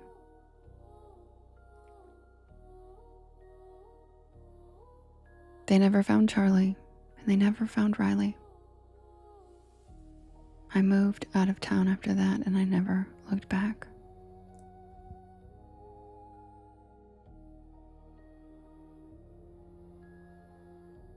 And that's the tale of the maintenance man. And that is literally one of my biggest nightmares. I wrote that based off of the fact that I've had some creepy ass fucking maintenance men that have the keys to my place and could literally do whatever the hell they want. So, yikes. That's one of my scarier stories.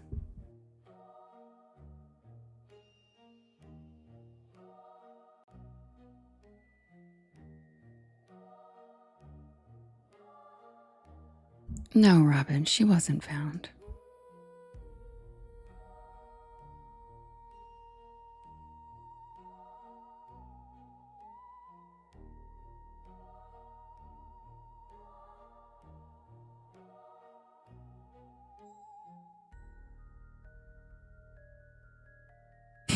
She said, "Oh, damn it. I know. Me too, Grandma. Me too." Yep, that's why the scarier stories that people say are my scariest stories are the ones that are a little too realistic. I prefer cryptids That's why I don't have a lot of stories like that, because I don't like humans. I'd rather have a cryptid in the story. Oh, for sure, Gibbous. For sure. Good night, Ruth. Sweet dreams. Thank you, Gabriella. Welcome in.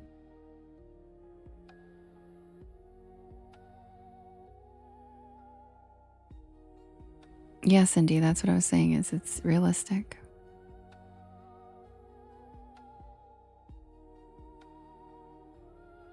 Yes, Robin. For sure. Creepy too. Humans are much scarier. Yeah, Ellie. Dropping like flies. At 13, it really should be on a shirt. I just mean like in scary stories, not all the time. I just mean I'd prefer it to be like something paranormal, supernatural. I don't find the human horror stories as I'm not a slasher, or you know what I mean? Like the only scary. Yeah, I write all these stories, John. The only stories that I like supernatural and paranormal scary. I'm not into like Saw or like any of that type of stuff.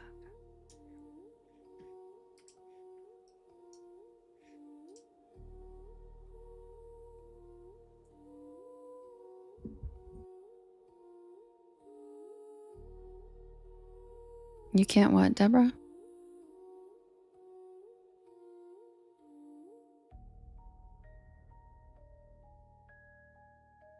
Yeah, the unknown scary. Yep. Oh, thank you so much, John. I appreciate that. Rudy, thanks for the follow. Welcome to the porch. All right, guys, I'm going to set up the next poll for us to vote for the next story. If you guys could do me a big favor, could you hit the share arrow in the bottom right-hand corner? There's a yellow circle with 2 arrows chasing each other that says repost, and that puts my live into your friends' FYPs, and it helps us grow this beautiful porch.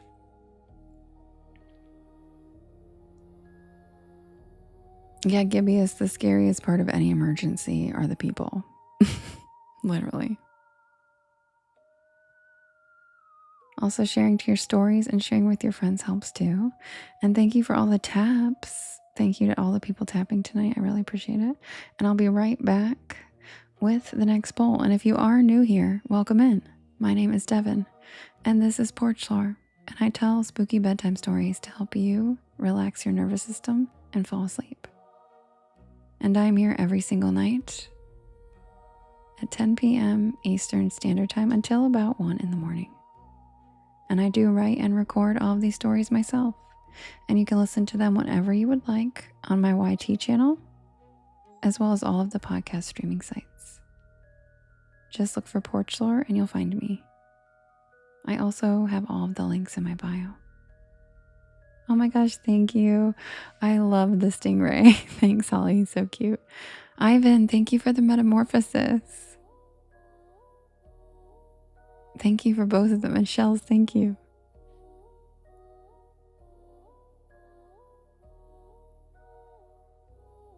Thank you, Mama Saurus. I appreciate that.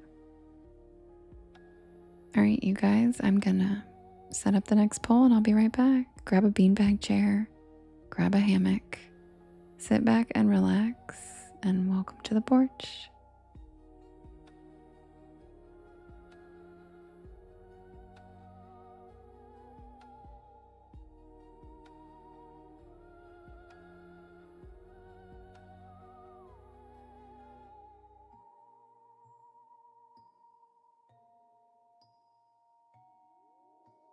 Ivan, thank you for the follow. Welcome to the porch. Hi, Joseph. Welcome. Everybody welcome in Joseph. He's new to the porch too.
All right, you guys. Oh, thank you, Justin.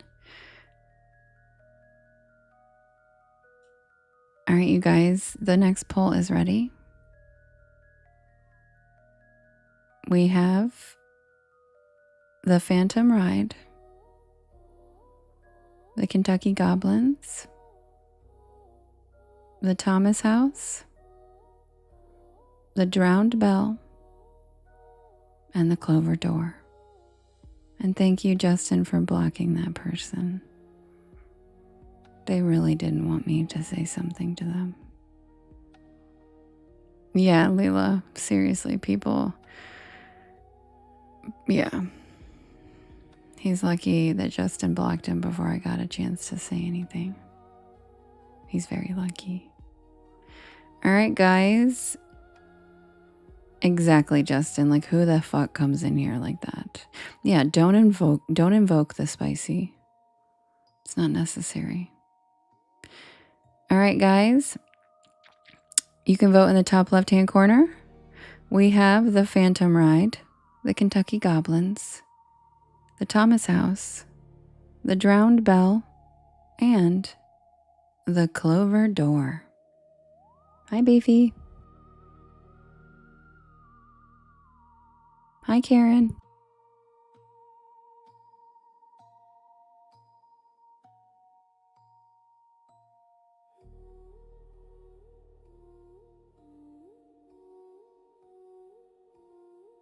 Justin, Megan over here on YT says goblins. And Lindsay says Phantom Ride. Gabriella, you vote in the blue box in the top left-hand corner. And you can vote up to 50 times, and you can vote for more than one story.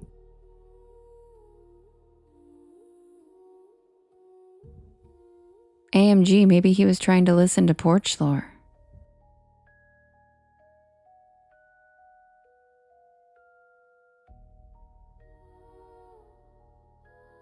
Hi, Maddie. How's it going? Lorna, if you don't have a voting box, you probably need to update your app. Nikki, I know you do.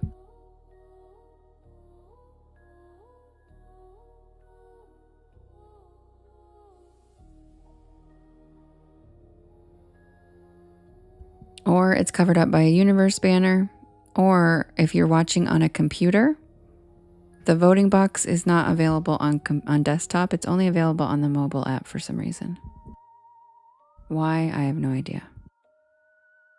Hi, Matt. We love you.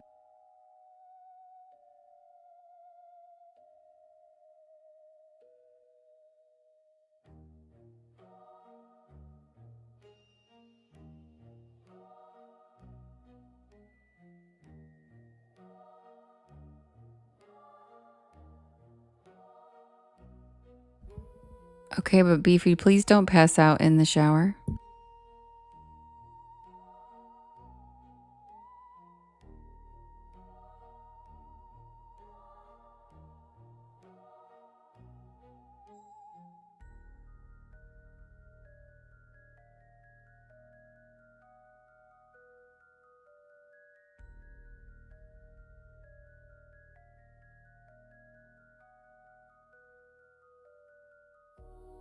He reached for your gate, AMG?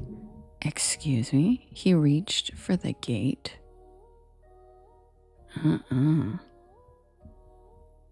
Creepy.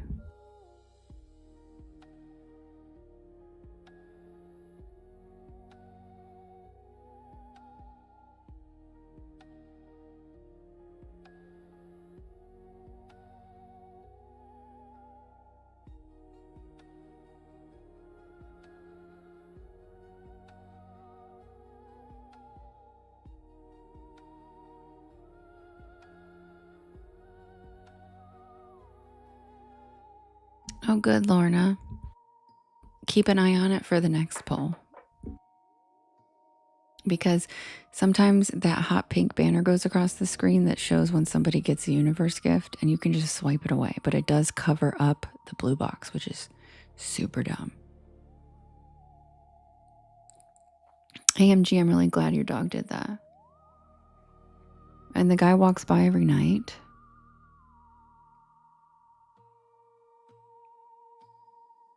do you live alone, and are you a woman? Because if that dude is walking by every night, and then he just did that creepy shit, no. I would set up like a camera or... Yeah. Okay, you need to set up a camera, or I will tell you that they have like mock cameras. Like if you can't afford one right now, they literally have fake cameras. I know every lady out there needs to know this. They have fake cameras at the Dollar Tree. Okay? They look like a security camera that you can literally paste to your front porch or to your front door or anything like that. And you can put a battery in them and the light glows. Okay? No, but he tried to, he went and touched her gate, James, when he saw her there, implying he wasn't backing down when he saw someone. I don't like that at all. So get a camera or get a fake camera, put them all over the fucking place. Send a message. Be like, no, dude. You can also go online and order those ADT signs. You can order a fake one and stick that shit in your yard. FYI. If you can't afford an alarm system right now. And Mama Source says there's a big sale online for security cameras. So, I don't like that at all.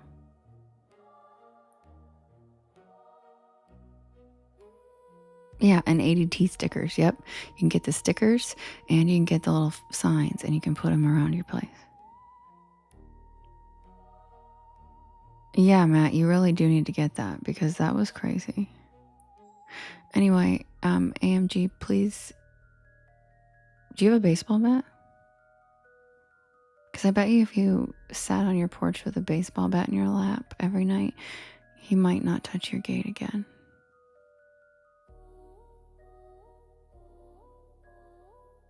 Because I have 3 in my car. And a corkscrew. An old school one with a wooden handle and a jagged ass metal corkscrew on the end of it. So those are just some suggestions. I have a lot more if you need them. Yeah, I also do have pepper spray on my keychain. But you need something that's a visual tell him to fuck off. You don't want to have to get to the point where you want to pepper spray him if he's walking by every night. Just get a baseball bat at Goodwill and put that shit in your lap every night while you're sitting out there on your porch. Yep, a camera and a bat and a corkscrew and a knife. Whitney's got it.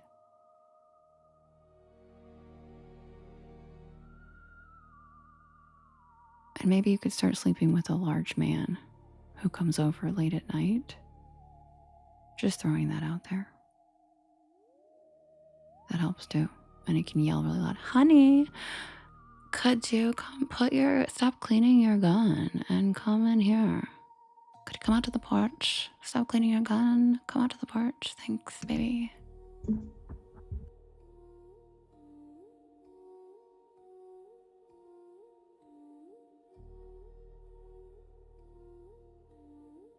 Thank you, Lady Rose. The winner is the Thomas house.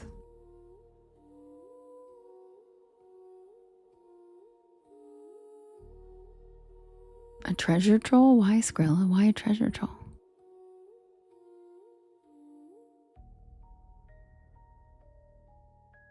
Lorna said, yeah, that would probably cover it. Oh, that's a good idea. Barry over here on YT, AMG, Barry says Vaseline the gate in case he touches it again.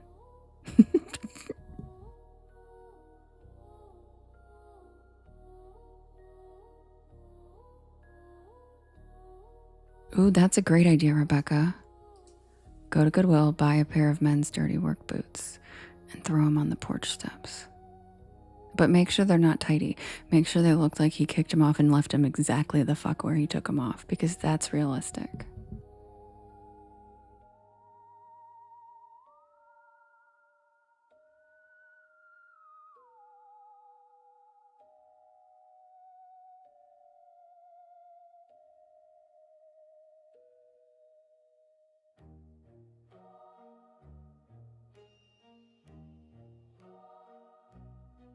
Thank you, Giggles.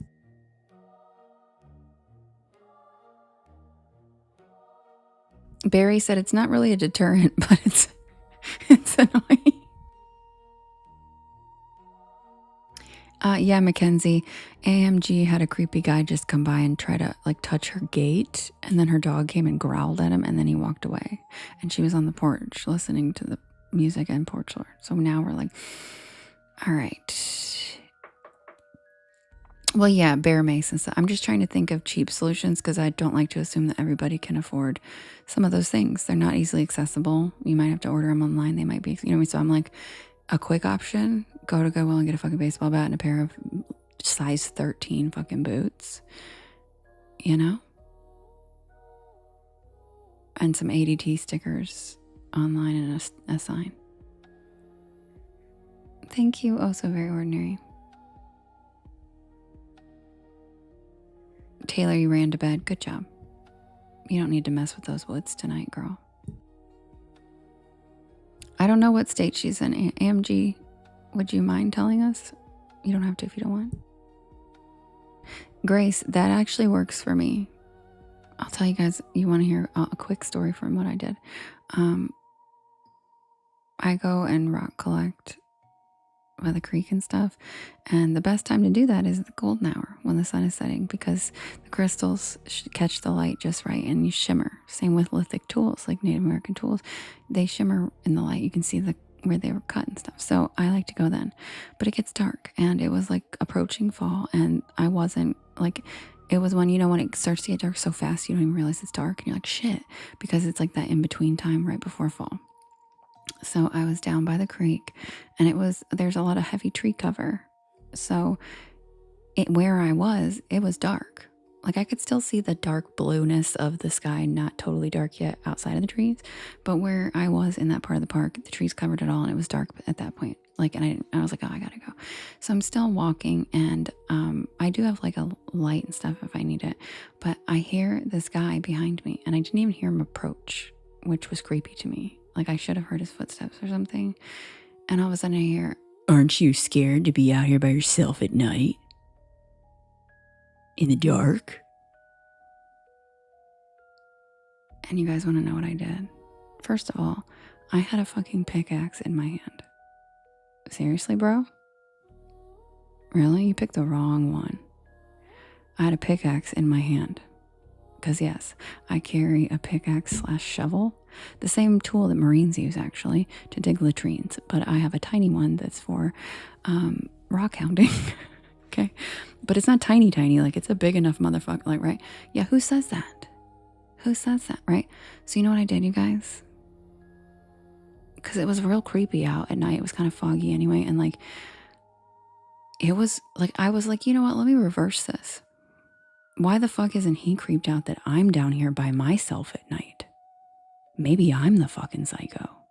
He doesn't know, right? Why aren't you scared of me, bro? So I turned around and I was like, "You can see me?"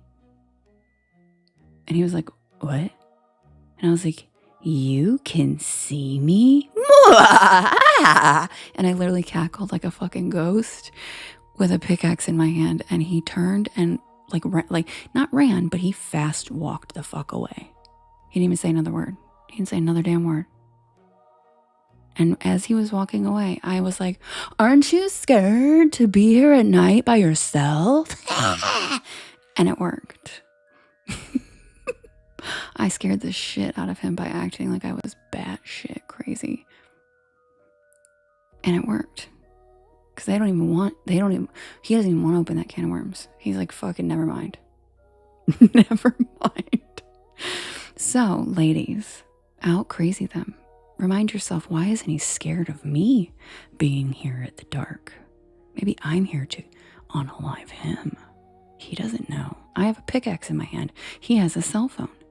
I look more like the crazy one right now. Maybe he should be scared of me.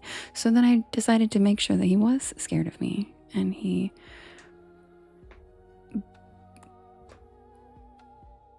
Thank you, Anna. Yeah. So, And then I was like, yeah, be an outrage. Yeah, be a unhinged woman. Because they're most scared of that. Men are the most scared of a unhinged, like, woman. Literally. So I just acted like I was like maybe on bath salts. You know, who knows? Maybe I was a ghost, minor. I don't know. But I acted like I was not well. And he was gone. A lamb mask? What? Oh, to be creepy? Yeah. That's a good point, Skrilla. AMG said sit on your porch with a lamb mask. That would be so creepy. But I also wonder, like, Mamasaurus, that's hilarious. I also wonder, like, if he told anybody about it. If he was like, you guys, there's the ghost of, like, a woman miner down by the 10 Mile Creek. I saw her myself. Her pickaxe and everything.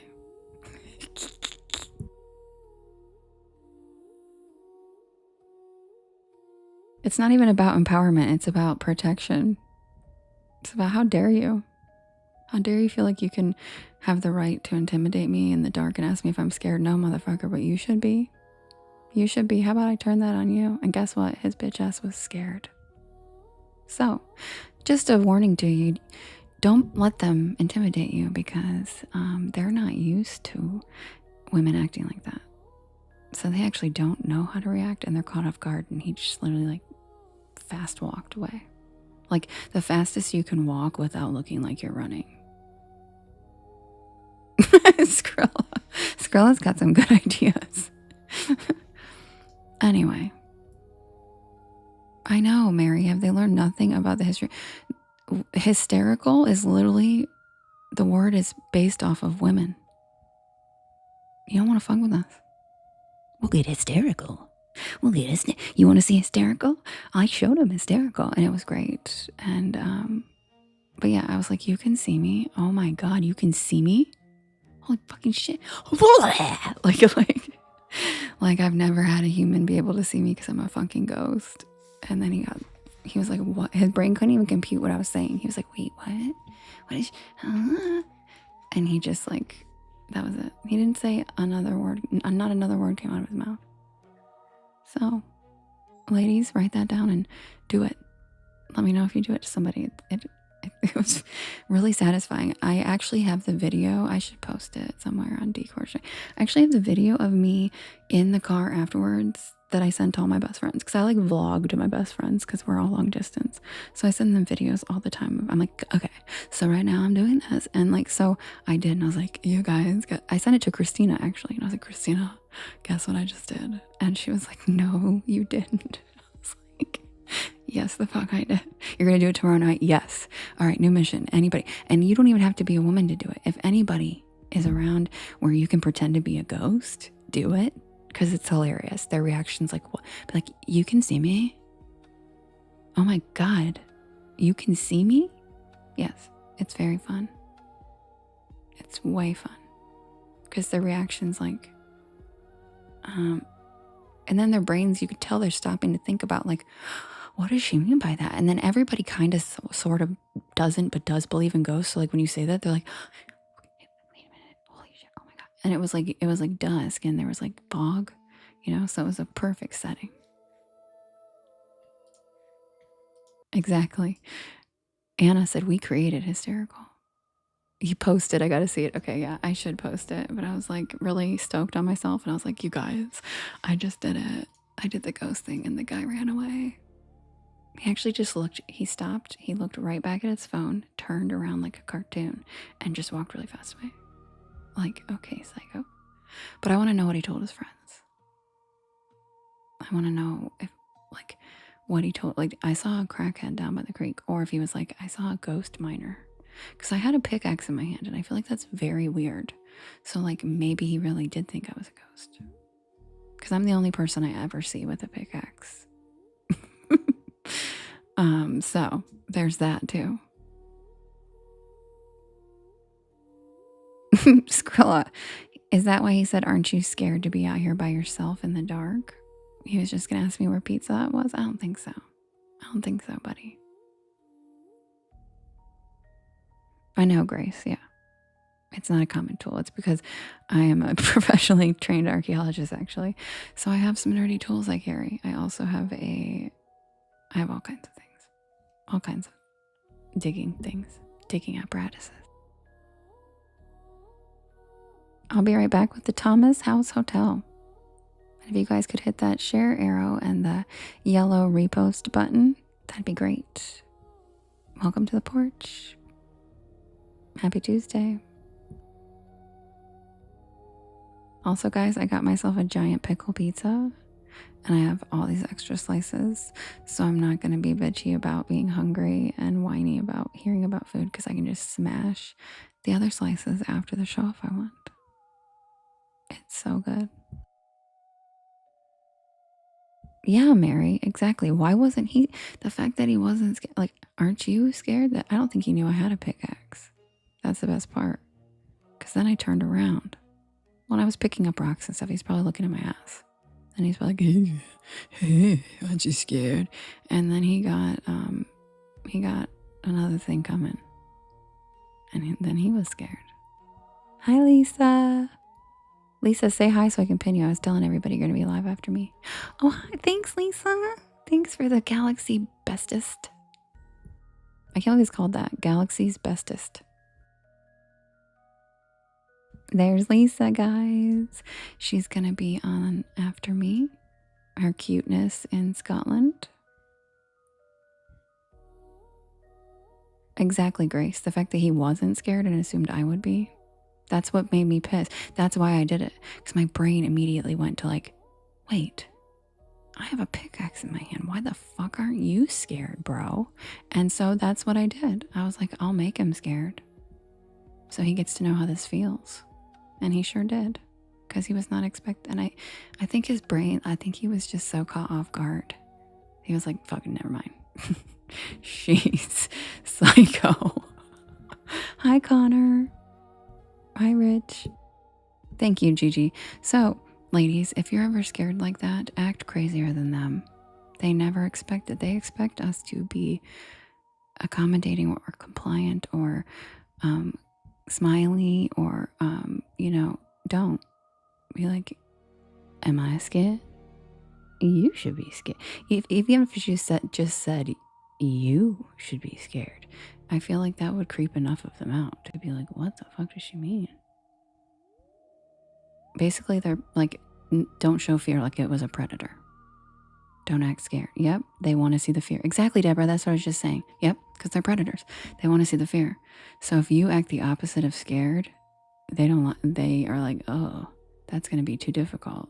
She'll fight. Plus I had a pickaxe. Like, bro, not the move. I'm not the one. Wrong bitch. Sorry. But the thing is I have this baby face and big old boobs and I don't look like I'd be this fucking crazy. You know what I mean? I don't look like I'd be so feisty, but you picked the wrong one, honey.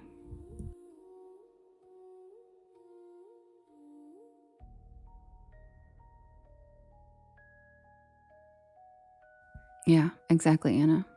So I doubt he'll ever ask a woman again if she's scared to be there when it's dark. I also had like a bag full of rocks. I probably could have thrown some like 1800s brick at his ass too. Like, you know?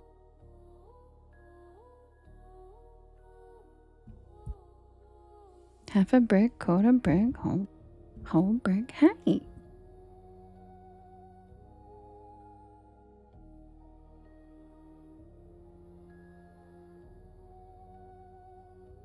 Exactly, Winter. I think he learned a lesson that night. Skrilla, your ball and chain. Are you talking about a mace? Because that would be amazing. If I had a mace, now I need one.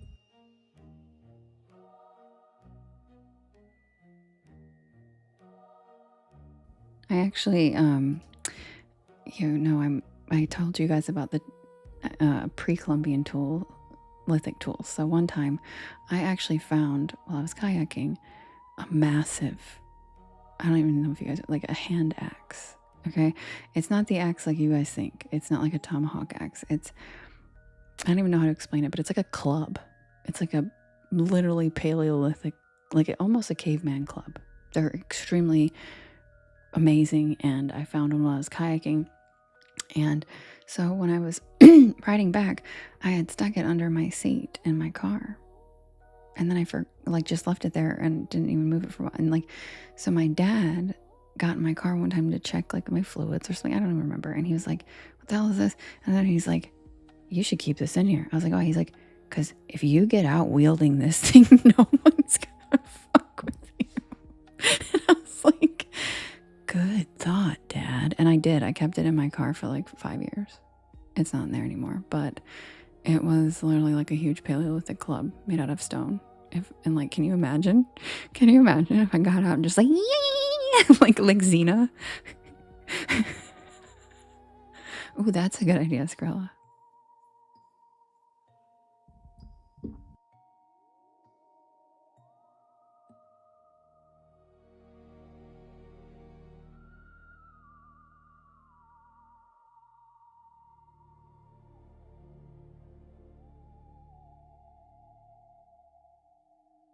Right, like the visual. like, like I feel like they'd be like because like we are familiar with most weapons, so I feel like they'd be like, what does she have in her hand?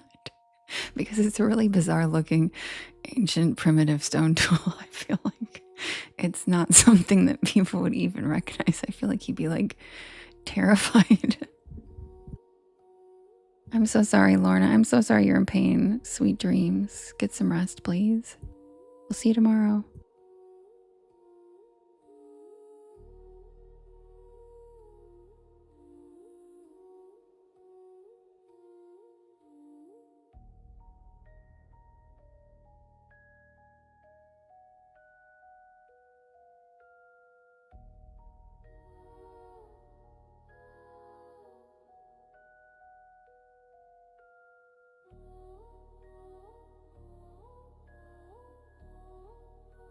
Anna, hanging out with the community. That's my favorite part, I think. It's a very unexpected part that I was not expecting to come from Porch Lore, and I love the community. Feels like a little family. And I don't even mean that like a corny, like, oh my god, you guys are still my family. I actually literally mean that.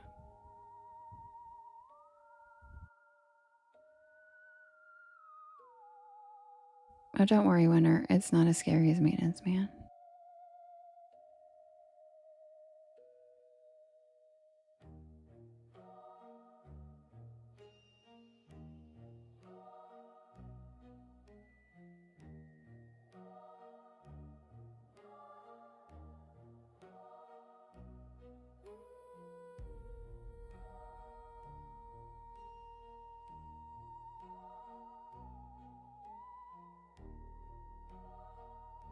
You know what else I was just thinking? AMG, you could also like put on the Disturbed, like Bodies at the Floor, and like blast it off your porch as he walks by. And when the part's like, floor, just like stand up and like just stare at him with no expression on your face at all.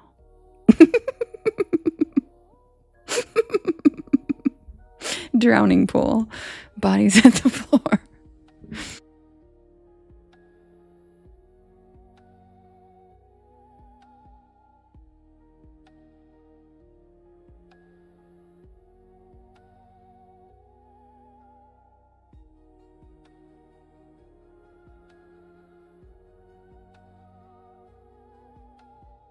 Oh, and add a smile. Add a really creepy smile. Don't have no expression on your face, just dead stare, but like a Joker smile when he walks by. That'd be great. I'd be a great scare actress, probably. I'm also good at what, you know what? I'm not even going to say that. Never mind.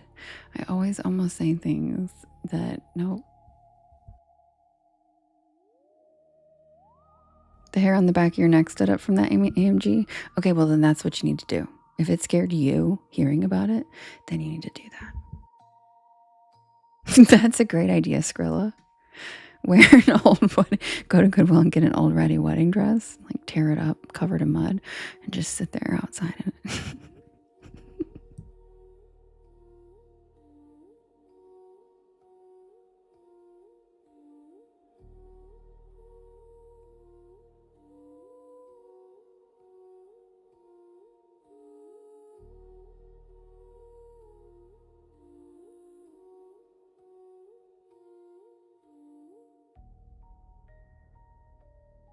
Deborah said cry and walk towards him with the dress.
Skrilla.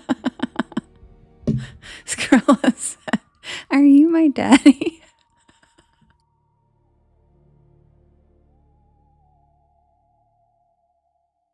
Exactly, Beefy. Her face is always wrong.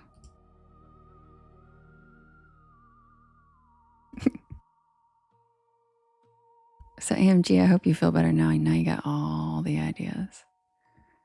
He should be scared to touch your gate.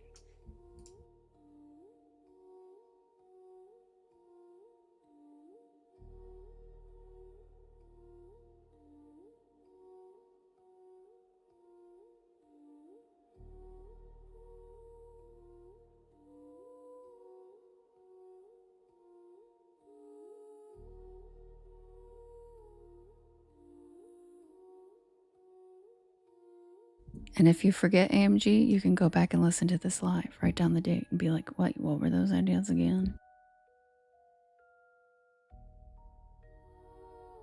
Yeah, Skrilla, that's a good idea. Hi, Archangel Michael. Be like, keep it moving, pal. Nope, keep walking, buddy. Can you imagine? Like 2 feet in front of the other motherfucker. Keep going. That would be fun.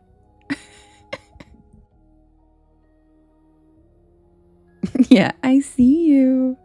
Keep moving, asshole. I can see you. Well, Matt, didn't you yell at the guy through your camera microphone and he flicked you off?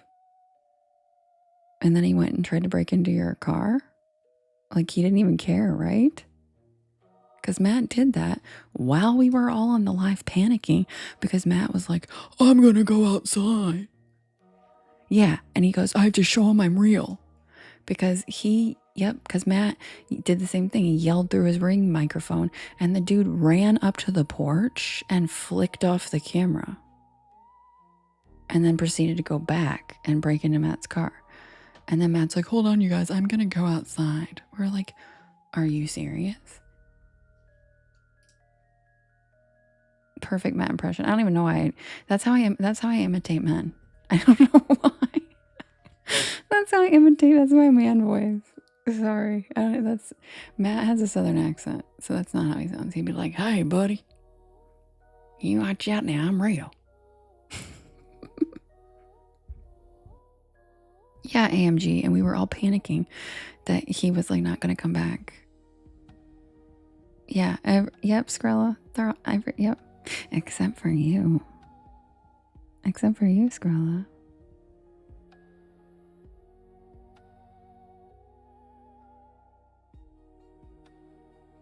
BP.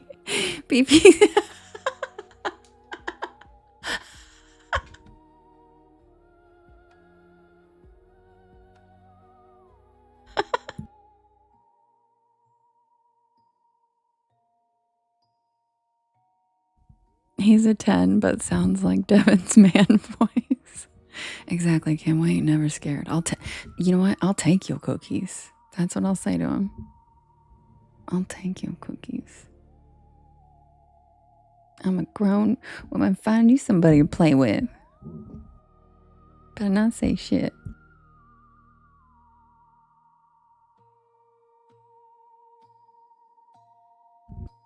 Leave you choking on the pavement. Just kidding. Just kidding. Kim will do that for me, right? Kim's the muscle. She'll come help. Yep, she said 100%. Yep. She said period. I talk a lot of shit and Kim will back it up. Her left stroke's the death stroke.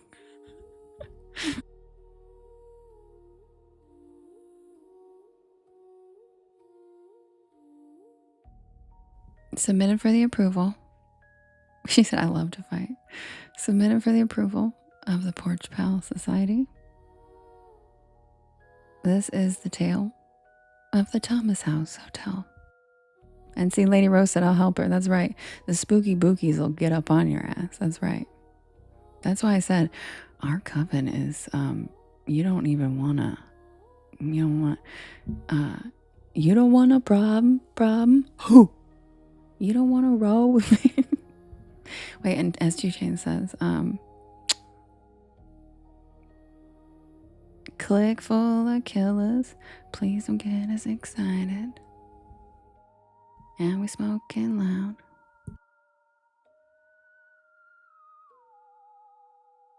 And if you fuck with us, we gon' start up a riot. Kim said is.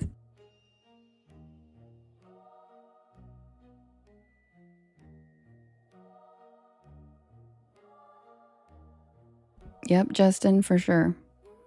When my car battery died, Kim texted me and was like, you okay? What we need to do? I'm like, girl, you live in Arizona. She's like, and? Fucking love her so much. She's such an amazing person. All right, submitted for the approval of the Porch Pal Society. This is the tale of the Thomas House Hotel.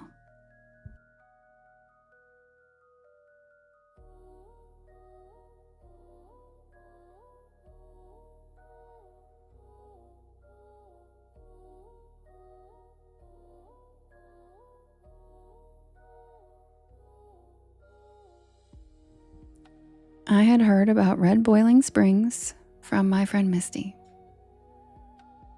She told me to check it out. It was one of those places that kept appearing in conversations when people talked about Tennessee hauntings.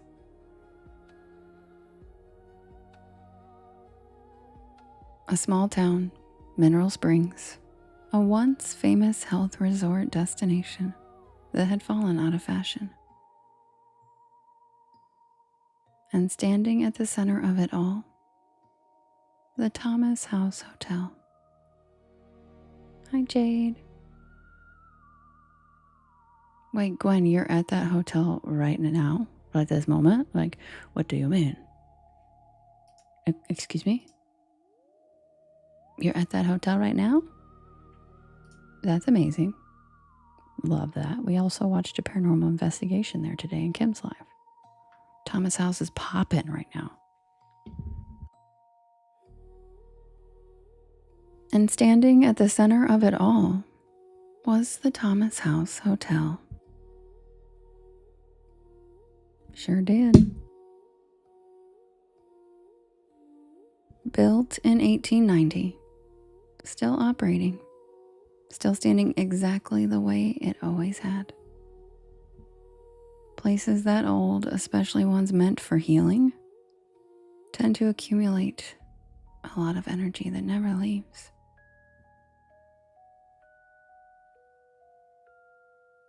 I wanted to say somewhere historic, but I wasn't looking for anything dramatic. I didn't come equipped with cameras or any equipment. I just wanted a historic, relaxing getaway. The Thomas house looked warm when I arrived. It had a wide porch, which y'all know I love. Wide columns, rocking chairs lined up like they were waiting for people who never showed up. I know, Megan, it's always the fucking 1800s, dude. Shit was bleak back then. The energy just stained forever. The building didn't feel abandoned or angry. It felt busy. The floors creaked the way old floors should. And I noticed right away how many doors there were. Hallways branching off of hallways like a maze. Rooms tucked into corners that didn't make architectural sense. Are you talking about Yaya, Happily Rude Mom? I think Yaya's still here. Staircases that seemed to connect floors at odd angles.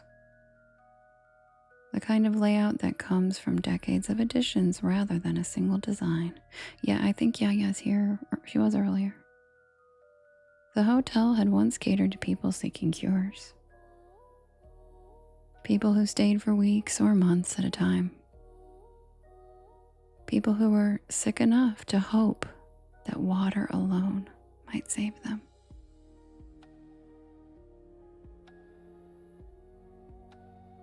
I slept badly the first night. Not because of noises or cold spots or the usual things people talk about. It was because the bed felt used in a way that dipped slightly, like bodies had rested there for a long time. And the pillow felt shaped to a head that wasn't mine. It was really uncomfortable.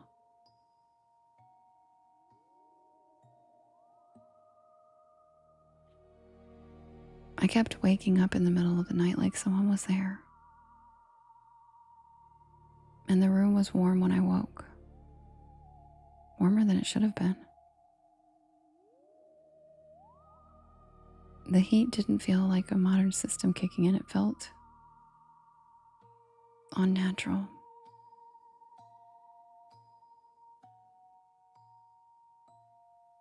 In the bathroom mirror, I noticed something else. The mirror wasn't antique. It was newer. It had clearly been replaced at some point. Okay, Beefy, see you later.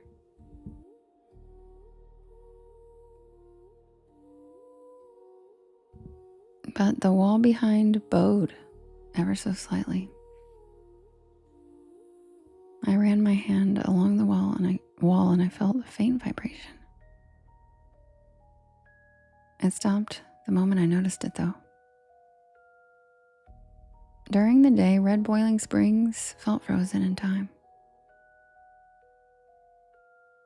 Quiet streets, closed storefronts, a pace that suggested the town had already accepted what it was and it didn't feel like it needed to become anything else.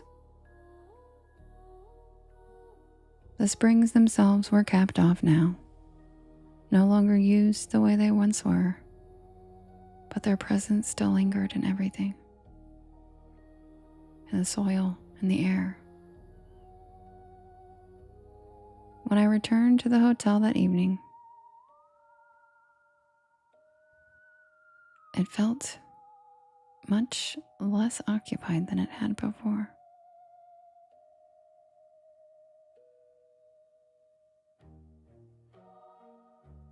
That's okay, Happily Rude Mom. She'll be back tomorrow.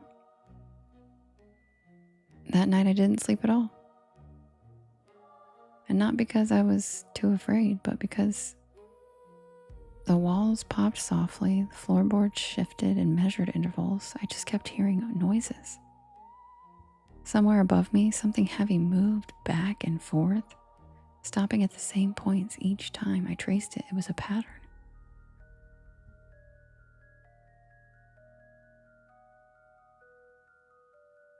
So finally I got out of bed and I stepped into the hallway.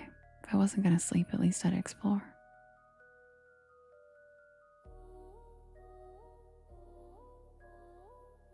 I noticed that some doors were slightly ajar, which I thought was odd for a hotel.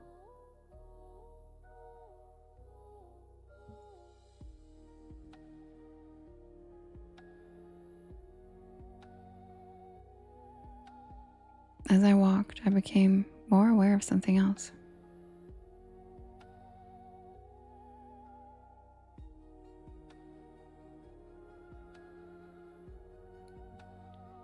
The hallway didn't match what I remembered walking down to get to my room.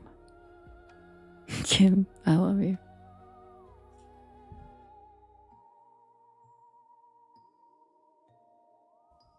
The carpet pattern looked different, I swear, and the lights were spaced out.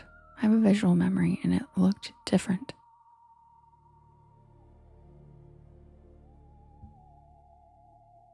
I also couldn't find the right staircase,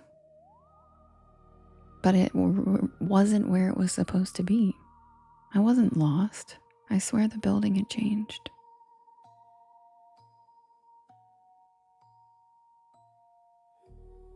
At the end of the hall, I reached a door that wasn't marked with a number.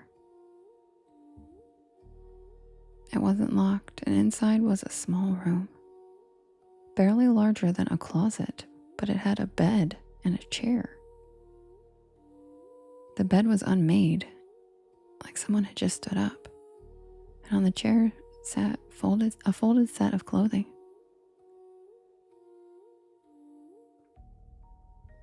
This didn't look like a guest room. This looked like a sick room.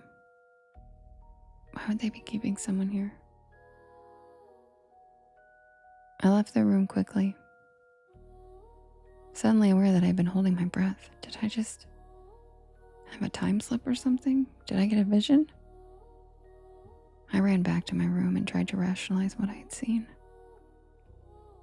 Old hotels repurposed spaces. Buildings shipped, and maybe I didn't remember the way we walked in correctly. Good night, Rich. Sweet dreams. But then I sat on the edge of the bed to collect my thoughts. Thank you, Nate, for helping me with my gift goal. Hi, Des. Thanks for the Thanks for the metamorphosis. But when I sat at the edge of my bed to collect my thoughts, the mattress dipped beside me, like someone else had just joined me.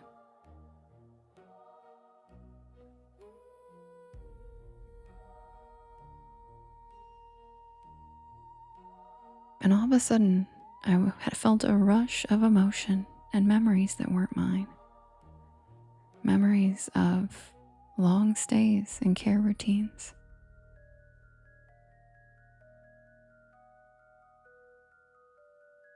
Of the Thomas house and how it hadn't just housed people, it held them through hard times. Some had arrived hoping to be healed, and some had arrived knowing they would never leave. Good morning, Des. And some never did.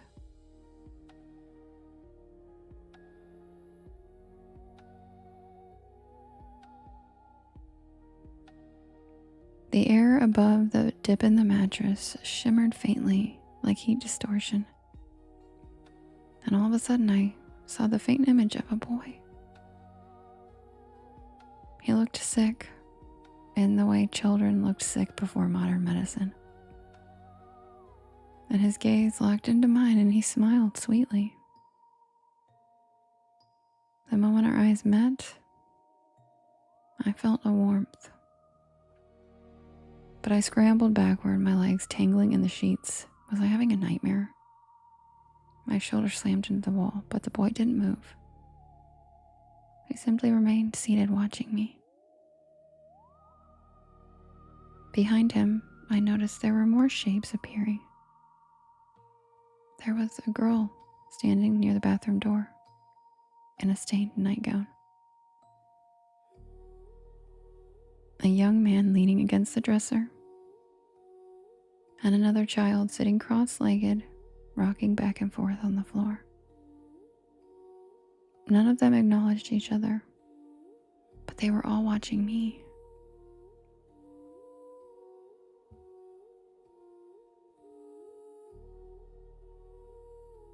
Suddenly, I woke up and it was morning.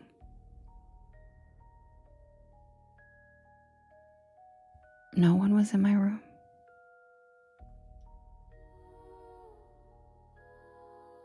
I shook it off, packed up my stuff, and I got out of there.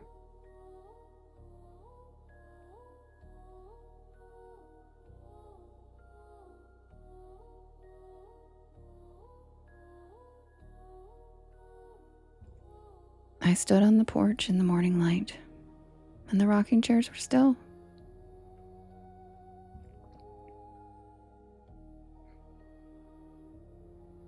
But I don't ever really remember leaving the Thomas house.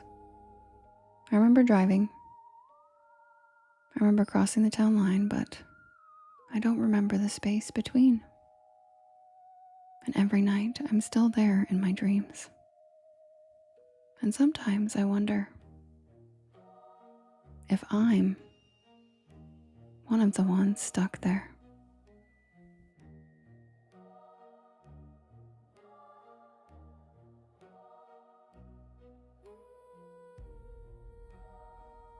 And that's the tale of the Thomas House Hotel. Hi, Joanne.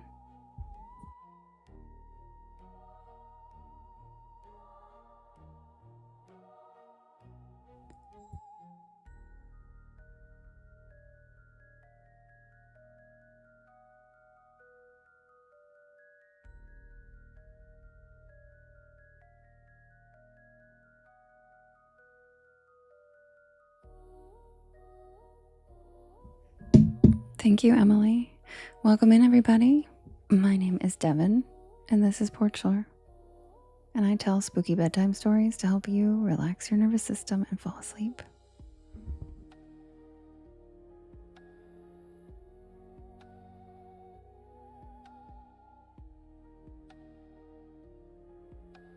Also, just a reminder, tomorrow I do Witchy Wednesday.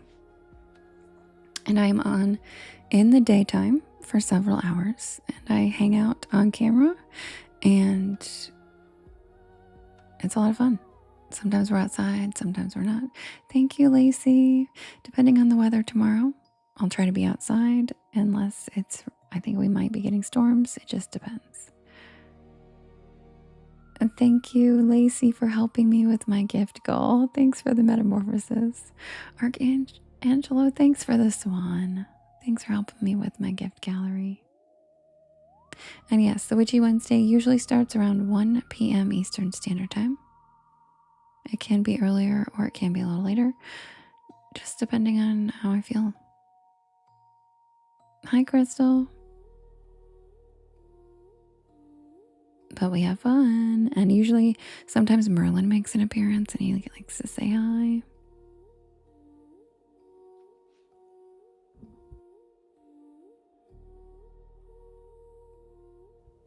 Hey, Lisa. When are you thinking of starting?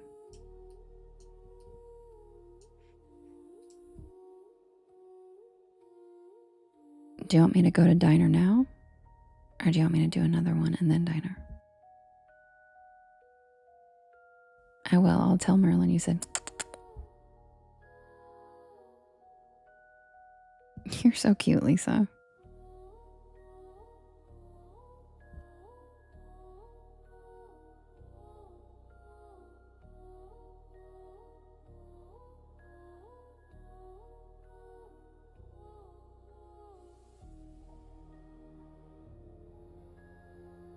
I really want to come to Glasgow and visit Lisa.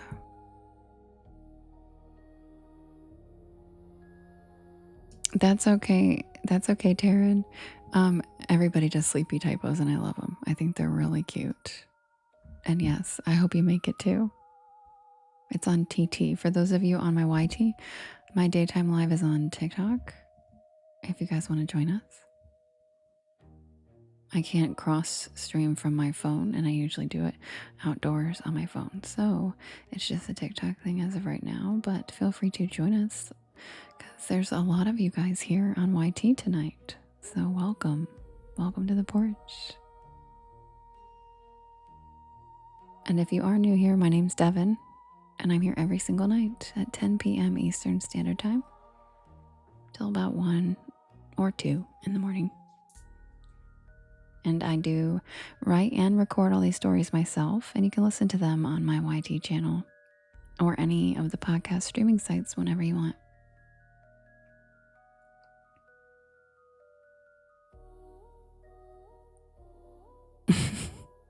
You starve. That's so funny. See, I briefly lived in London, and yeah, I guess I didn't really notice the portion difference, I guess. Freedom, I did. That makes my heart so happy. That makes my heart so happy. That's the goal, is we all need to learn it better, you know? We all need to work on our patience every once in a while. And when it's something you enjoy and people you enjoy being around, it's easier to train yourself to be more patient than like when you're out in the wild and people are pissing you the fuck off, you know? So it's nice to practice somewhere like this. Yeah, me too, Delirium. I am too, but I'm trying to think of like, I don't really remember the portions being small, but maybe Scotland's different than England. I don't know. Yeah, I just don't remember them being tiny. Maybe I don't eat huge portions. I actually usually don't. Yeah, I usually take stuff home. The thing I hated was they don't have ice cubes, and I don't get it. What do you mean you don't like cold drinks? It's fucking weird. And then I had to ask for ice at like the fanciest steakhouse in fucking London, and they'd bring it to me in a bowl. They like didn't even understand why I wanted ice. I'm like, I don't just want a bowl of ice. I want it in a cup for the fucking lukewarm Coke you brought out. The room temp Coca-Cola that's sitting in this glass. Like, are you insane? But hey, to each their own. Yeah, tiny hot sodas for £4, literally. No, I am serious. In fact, ask Lisa. Lisa, do you like your drinks room temperature? It's a UK thing. It's probably an everywhere thing except for us. We're very extra, and ice is, I need like my cup. I need ice to the fucking top.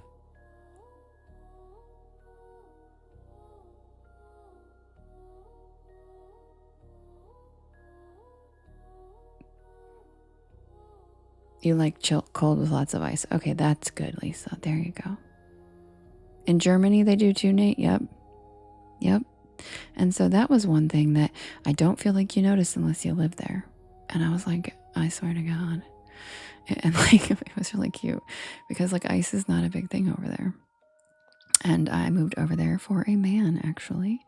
And he would like go out of his way to try to find ice for me everywhere we went. He'd be like, I'll just be right on it. I'll check for the ice. I'm like, okay, thanks. Because it was insane. Like, I'm sorry, but what do you mean the Coca-Cola is, it's just sitting on the shelf. You just crack that can open. Warm. Just, what? Yes, he was very sweet.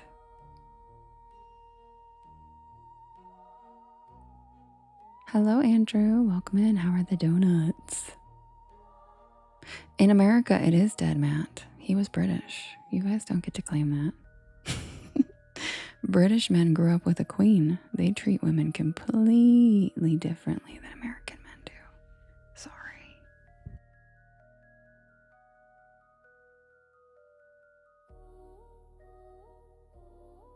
Skrilla, that's cute. That's cute. That's very cute.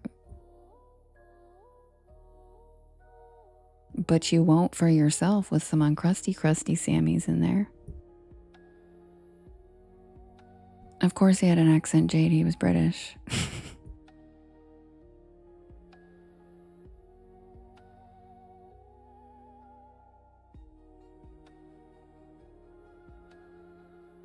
I know. It's insane to have it warm. You said I like to suffer. It was insane to have it warm. And I was just like, and so we were at like fancy restaurants all the time. I'd be like, can I just get some ice? And you know, like the fruit bowls, those little tiny, they'd put like 3 ice cubes in one of those and bring it out. And I'd be like,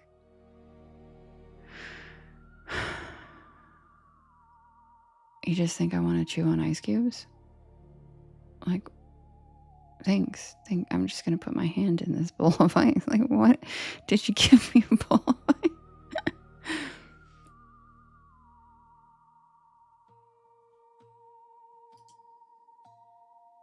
I still don't understand. Yeah, British people copying American accents is funny. But you know what I don't understand is why everybody sings in an American accent. Can someone explain that to me? Like, it doesn't even matter what country they're from. They could be from Korea. And when they sing, they sound like the American English. Can someone tell me why that is? It doesn't make any sense. It's the weirdest. I've thought about it my whole life. And no, but it's like that's how they sing the words. Like, I don't even think I've heard, like, I think our voices do that. Do our voices just turn? That doesn't make any sense to me. Or do they do it on purpose?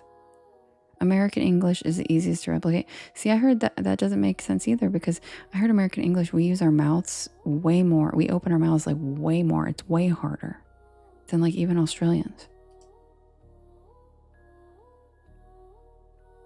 They make the choice. Okay, thank you, Megan. Because I actually thought it was like a phenomenon where no one can explain why that's how everyone sings. Like, I kind of was thinking, like, I don't know. I was thinking maybe there's a science behind it where everybody's brain, but they're just emulating how we sound. Well, that's weird. That's weird. So, like, the lady who sings Golden, that K-pop song, she's like, we're gonna be golden. Like, she would be saying that in like her accent. She'd be singing that in a Korean accent. Naturally. Like, how does she sing in the shower? Do you know what I'm saying? They're just pretending. They're just pretending.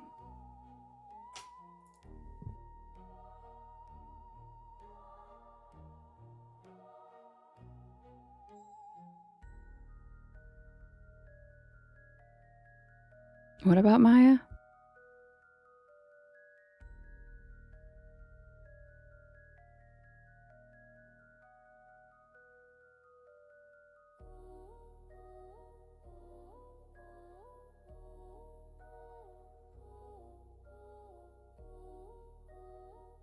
Oh, you mean MIA?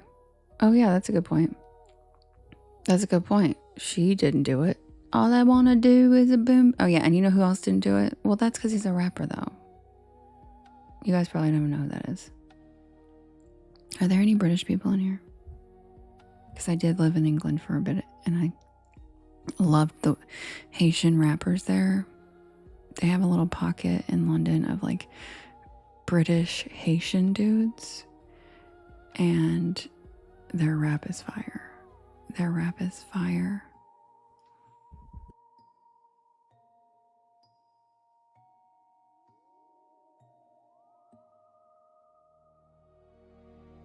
Oh, like if I sing country songs? Okay, that's fair. That's fair. Oh, Scream Queen, duh, you're British. You know Tiny Tempa? You know Tiny Tempa? What do you think about Tiny Tempa?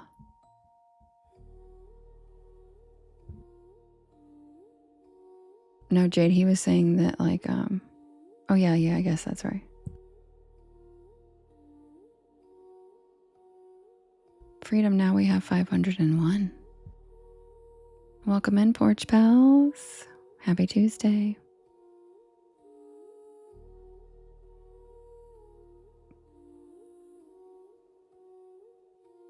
You're British too, Peter? Oh, so do you guys remember Tiny Tempa? Because I don't even know if he was only popular in that little time frame that I lived in London, or if he was like a thing there. But he was I loved it. He is a good ass rapper. Okay, you do know who he is. Okay, was he a big deal there? I hope he was, because I loved his fucking music. That's like the time period when I lived in London, and I lived in Canary Wharf, and it was a fun time for Haitian rappers in London. And I know that sounds weird, but there was a lot of good rap coming out of England, like Haitian scene during that little time period. And Tiny Tempa was one of them, and he was so good. Oh, you and Peter in the same place? Wait, do you guys know each other? Or did you just figure this out?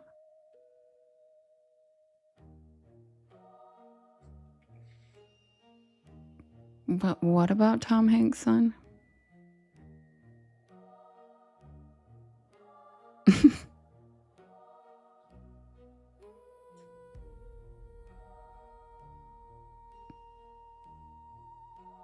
Good night, James.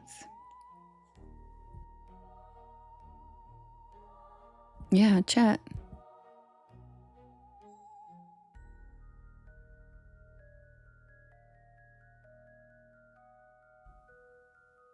No, we are both Geordies. Did I say that right? I think I fucking said that right. Geordies?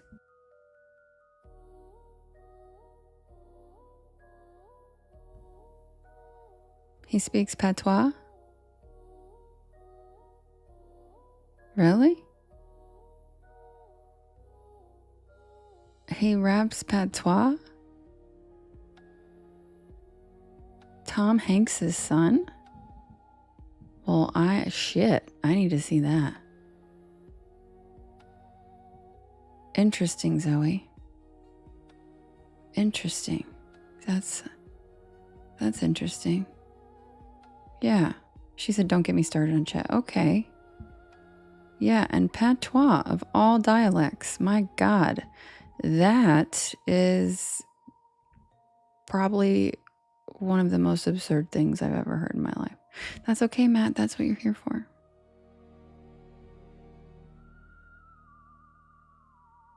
I can't. He raps in patois. I can't. Okay, Tiny Tempa, just to clarify, you guys, is a black man of Haitian and British descent.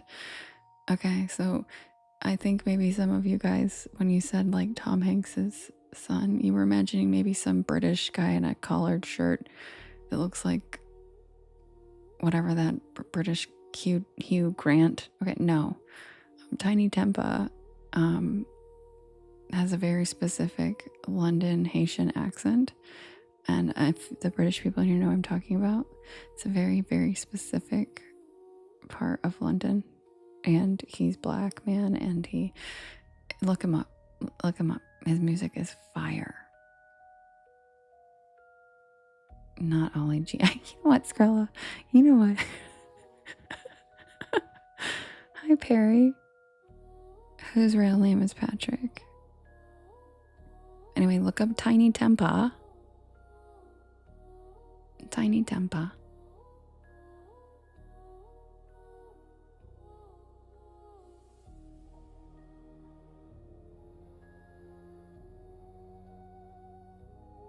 Her Tiny Tempa's name's Patrick. No, I said he's Haitian descent and British. He grew up in London. But he is from Haitian descent. That's like saying someone who's Mexican and grew up in Southern California isn't Mexican enough.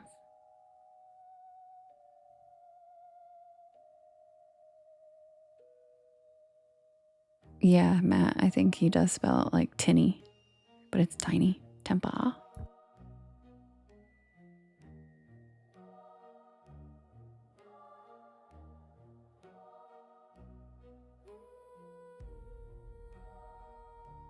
Yeah, Skrilla, well, people are dumb and they like to imagine made up fucking human borders that literally nature doesn't know shit about.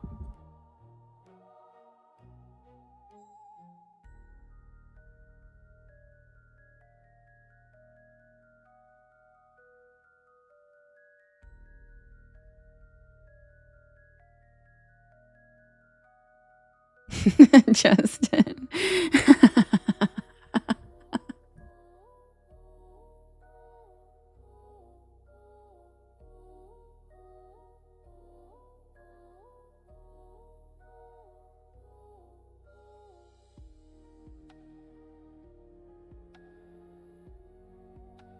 Skrilla said in his uncle Big Feels.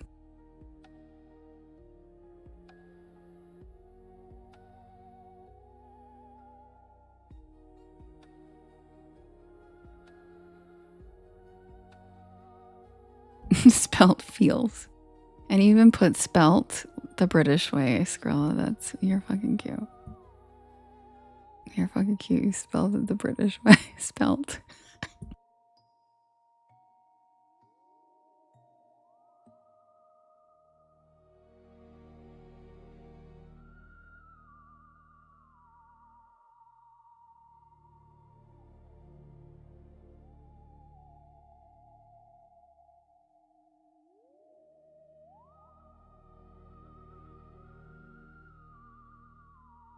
Okay, yeah. You want to make fun of his name being Patrick?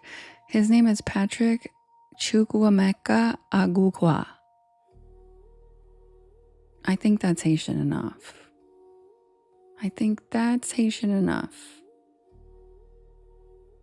So like his white mom probably named him Patrick. Then Chukwuemeka Agwaba. So yeah. I'd say he's Haitian enough.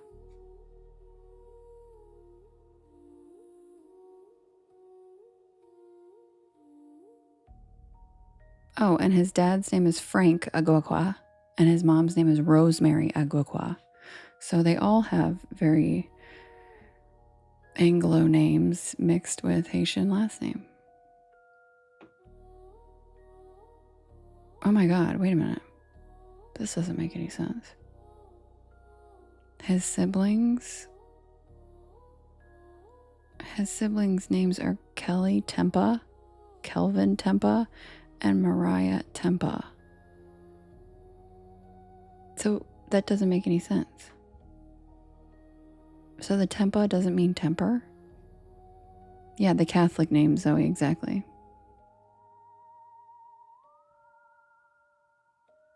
Scroll on Clarence. Wait, I'm so confused. Where'd the Tempa come from? Guys, give it a goog. His siblings all have the last name Tempa, but his parents don't. Oh, so they use Tempa instead of Agukwa because people can't pronounce that shit, right? So Agukwa is possibly Tempa, and his parents kept the old school name, and then they chose to keep their like public name. That would make sense, Zoe. Thank you for sharing. That would make a lot of sense because they all. So then his last name really is Tempa. Y'all, I didn't know that. Well, then hell yeah, I'd pick Tiny as my rap name. Yeah, like Africans and yeah, exactly. Asian. Yep. So that's what I'm thinking is yep. I think Tempa is I know, my mind's blown. So Tempa is their actual, like, Anglo, or, one we can pronounce, the last name they say to the outward public, which is really cool. I love that. And by the way, his best song, in my opinion, I do like Written in the Stars, but Pass Out and Miami to Ibiza. But I was a club rat, so I was friends with Steve Angelo, and when Miami to Ibiza came out, I lost my fucking mind. But also Pass Out, oh my God, they're both so good. Anyway, enough about British rap. Lisa, how you doing? She's still here. Oh no, did she fall asleep?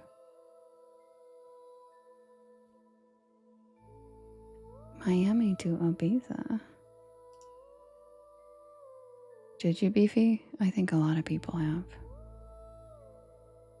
First one and last one out, me too, Draver. But that's because I worked at the club, so I got paid to do it. More.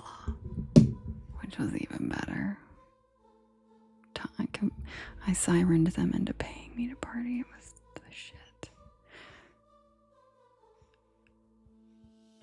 Okay. What do you guys think? One more? One more?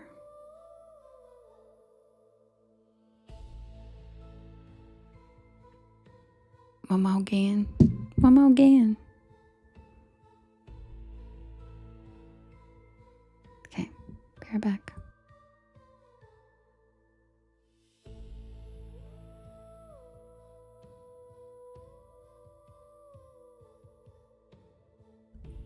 Now, Misty, calm down. Hold your britches, okay? Hold your britches there, Misty.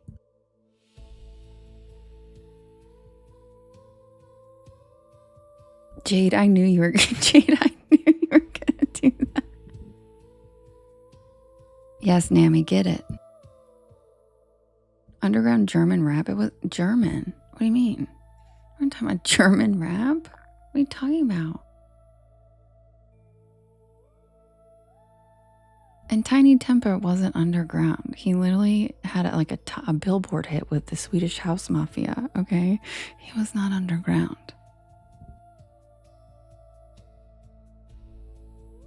He was very much above ground and all over Hollywood.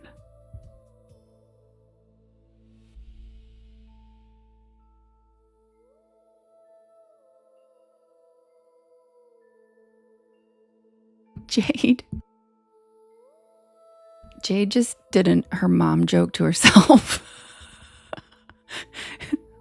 Jade, that's so terrible.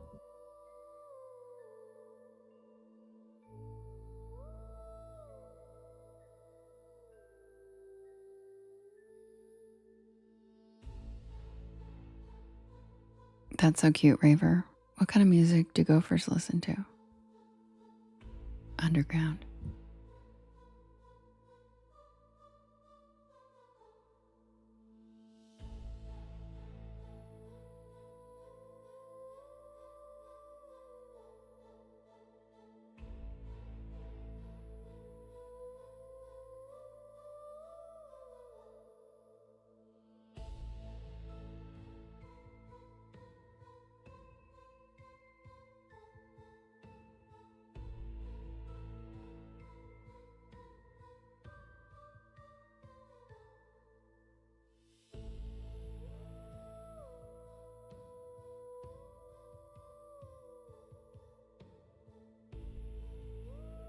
All right, guys. Yeah, your mom definitely thought it was funny, Jade. All right. The next poll's ready? Oh, Lisa went live. Okay. I asked her when she was going to go and she said after me. She went live. Okay. I didn't know if she fell asleep or went live because she just said after me. I'm glad she listened to me. I told her just to go live and we'd come over there afterwards. So I'm glad she did. I'm proud of her. She's too accommodating sometimes. I'm like, go live. Hi, Miss Queen. Thank you for checking, Justin. Okay, so after we finish these, we will go over to Lisa's live, guys.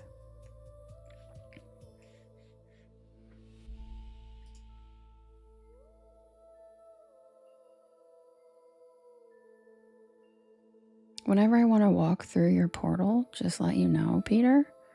Well, that's one I haven't heard before. That's an offer I haven't had before.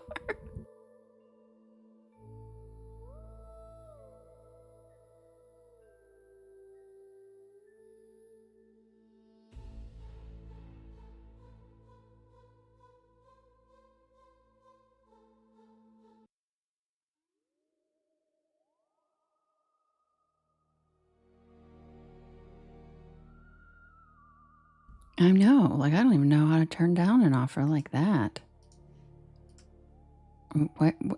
Where's the portal going? Where does it go? Can I go anywhere? Because I have ideas. I've got some ideas.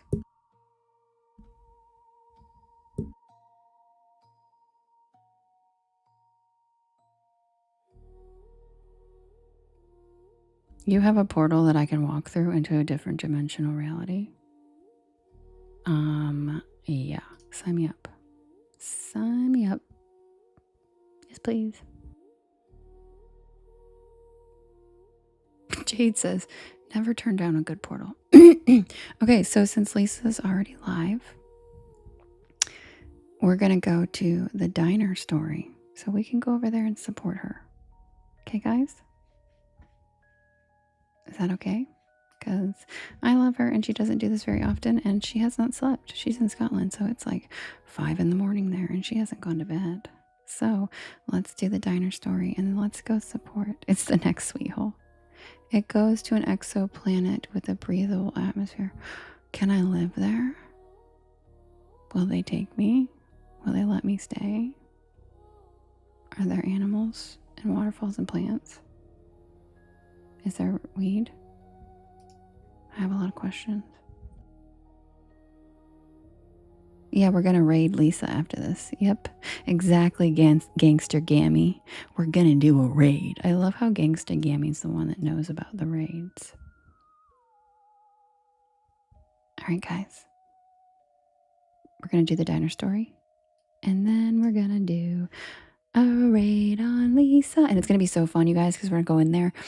We've never done a raid before. So we're gonna go in there and be like, Porch Pal Raid. Okay. Like Captain Casket used to do for me. Do you remember when Captain Casket? She's not in here anymore, Freedom. Can someone try to find one of her comments and pin her or tag her or something? One of the mods, because she's not in here anymore. So, but she's creepy Glasgow gal, or right? Could be creepy Glasgow girl. Okay. Well, first we're going to read the diner story. Why would he be, Justin? Why would he be there? He's never been there before. Why the hell would he be there? Justin, can you tag her? Everybody's asking what her channel is. Can you like add it or tag her or something? Oh, thank you. Thank you, Dax. There we go. Thanks, Dax. All right, guys, last story so we can go raid and surprise Lisa. Be right back with the diner.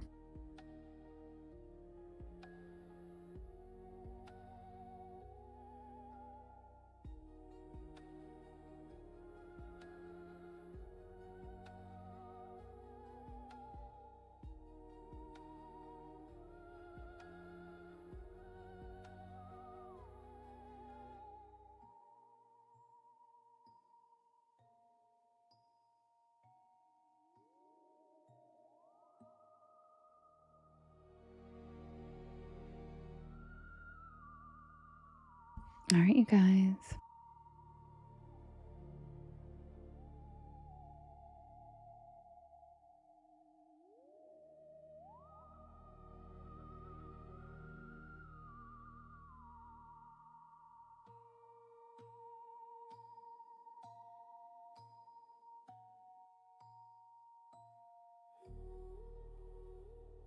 Thank you, Jade. You're so sweet.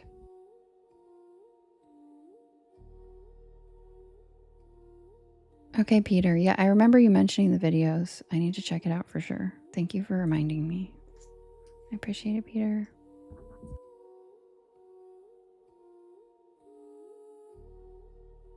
That's amazing, Peter. And I totally like believe you and I want to see. Nammy, how much have you smoked already? Calm down. What do you mean? Am I going to shoot you over there? What do you mean? How would I do that? A cannon? How would I do that, Nammy? A cannon? What are you ripping on tonight? Because you high, for sure.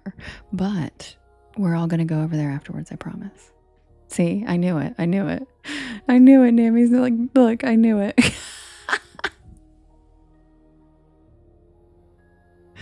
Skrilla, you're so cute. You're fucking cute.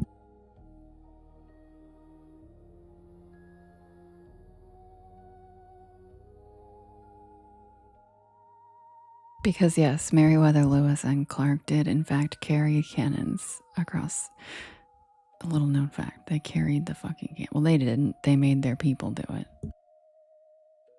Go eat some breakfast, Dax. It's like 5 in the morning for you. Wait, no, it's 6 in the morning for you. Go eat some breakfast. Good job, Skrilla. Matt said, launch us all the way to Glasgow. You never knew that? See, I am full of the most random shit. Yeah, Lewis and Clark on the trail, they thought that the Missouri River would take them all the way to fucking the west. And that's why St. Louis is called the gateway to the west, because guess what? They got stuck and stopped. And they were like, what the fuck? And they had all these ships and shit full of cannons and militia, like tons of troops. And they were like, all right, men, grab those cannons. I'm not kidding. Grab those cannons and let's go. And they carried cannon, not them, probably the guys in the lowest ranking, carried the cannons with them. Their whole fucking trip. What? And like people died because they dropped them on each other and stuff. It was really crazy because they didn't, you learned that 8th grade. Yeah, I love that. My mom was a history teacher. So, but because there's no way to carry them. They had wheels, but like you're going through the fucking Rocky Mountains, bro. Like, holy, So anyway, yeah. So that's what Skrilla was referencing because he's cute.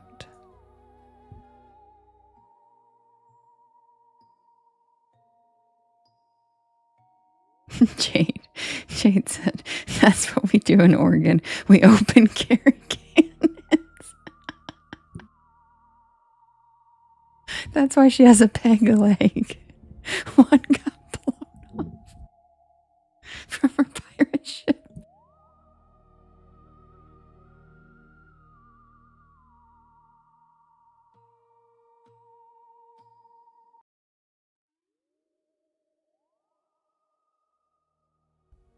Submitted for the approval of the Porch Pal Society. This is the tale of the night shift at Sycamore Diner.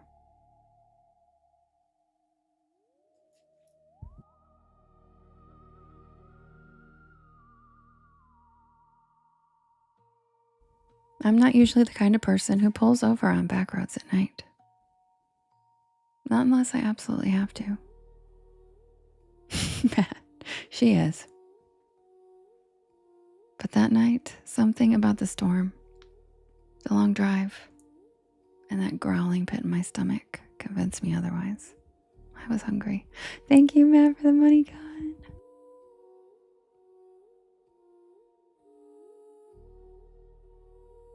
It was late October, and I was headed back to campus after a weekend visit with my friends in North Carolina.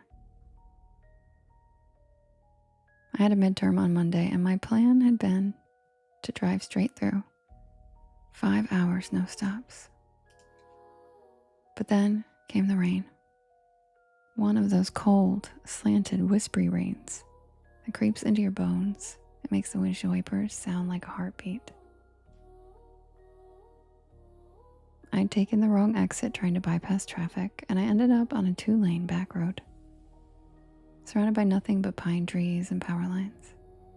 Good night, Holly. Love you. Have a good day at work. Skrilla.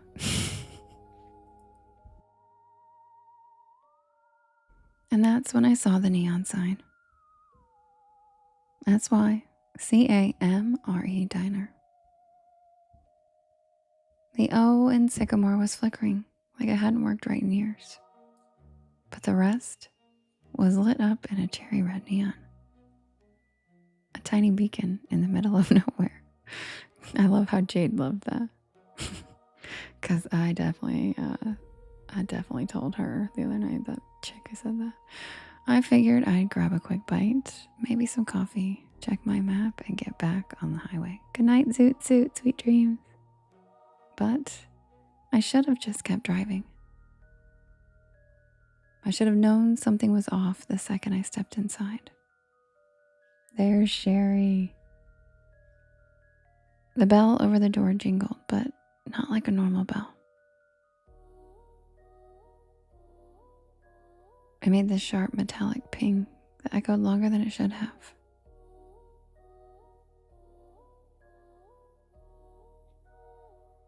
The air inside was warm. Almost too warm. And it smelled like grilled onions and pancake syrup. The place looked like it had been yanked straight from 1957. Checkerboard floor, red vinyl booths, a long counter with spinning stools, even a jukebox in the corner that looked like it hadn't worked in decades.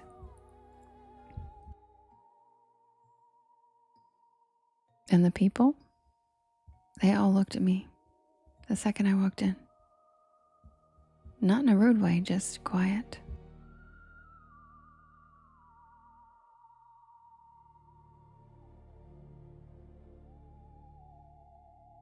Like they weren't expecting me.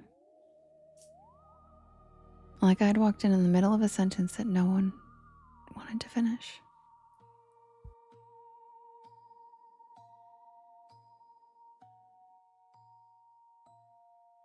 Justin.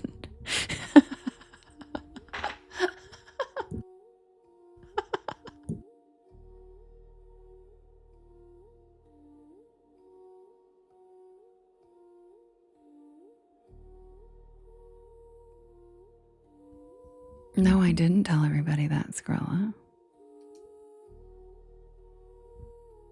Yeah, I just saw it now. I missed it, Jane. If I didn't laugh at it, I missed it. I pinned it again because I just noticed it. A waitress, tall, with a beehive hairdo and a light blue uniform, smiled and waved me over. You get caught in the rain, sweetheart, she said, handing me a laminated menu. I nodded, still trying to shake off that weird feeling. Yeah, the highway's a mess.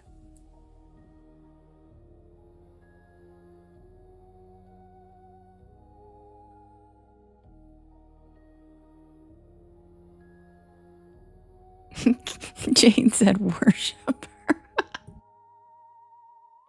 She chuckled and patted my shoulder.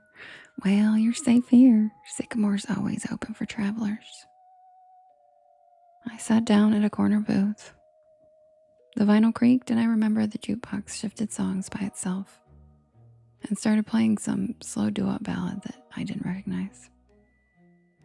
I looked around and everyone looked normal, sort of.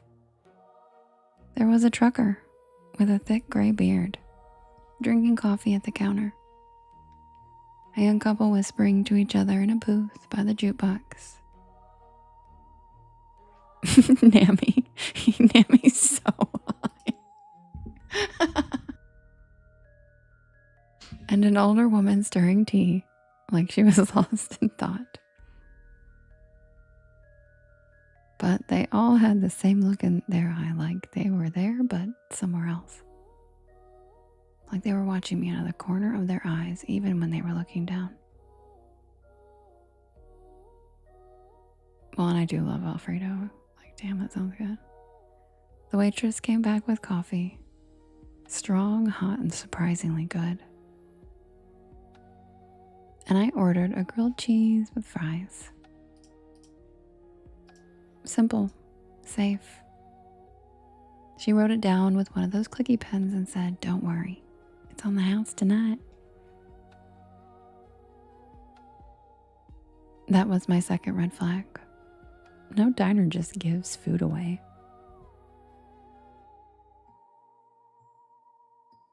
While I waited, I took out my phone to check the map. No signal. And I mean nothing. No bars, no Wi-Fi, not even GPS, just a blank screen with a spinning wheel.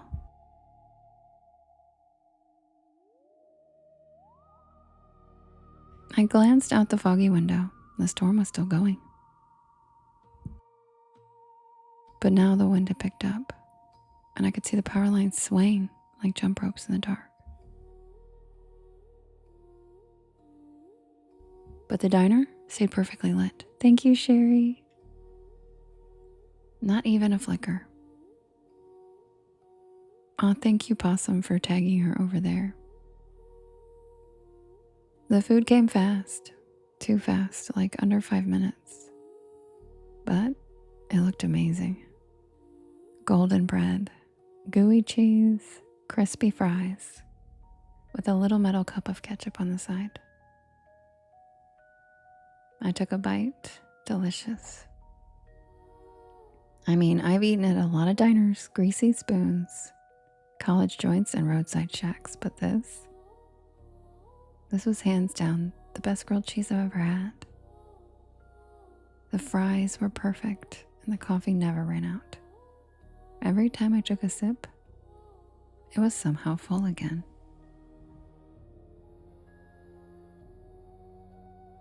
I was halfway through the sandwich when the trucker got up to leave. He walked right past my table, nodded once, and whispered, "Don't stay past midnight." That's all he said. What? But he was already out the door. The waitress gave me a tight smile and walked over collecting his empty mug. Old Earl, he's always saying weird stuff. Just ignore him. But I couldn't. Something about his voice stuck with me. Something about the way he looked at me. Not like I was a customer, but like I was in danger.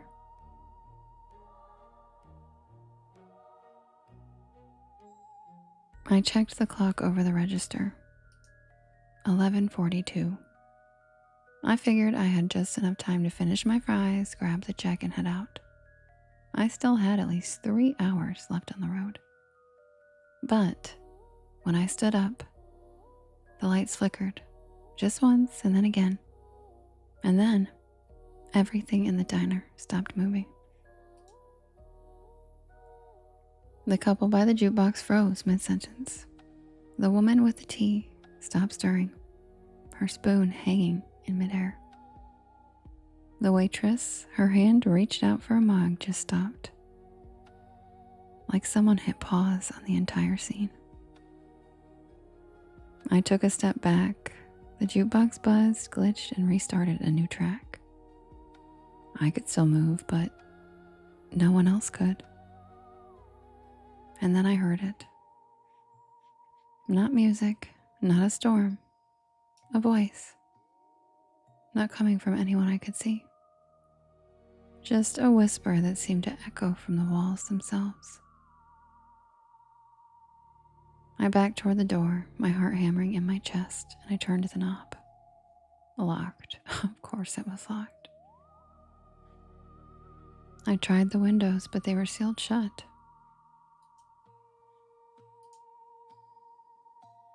I started banging on the glass and shouting, but no one was outside. Just the wind and the rain, and that flickering red sign. SYCAMRE.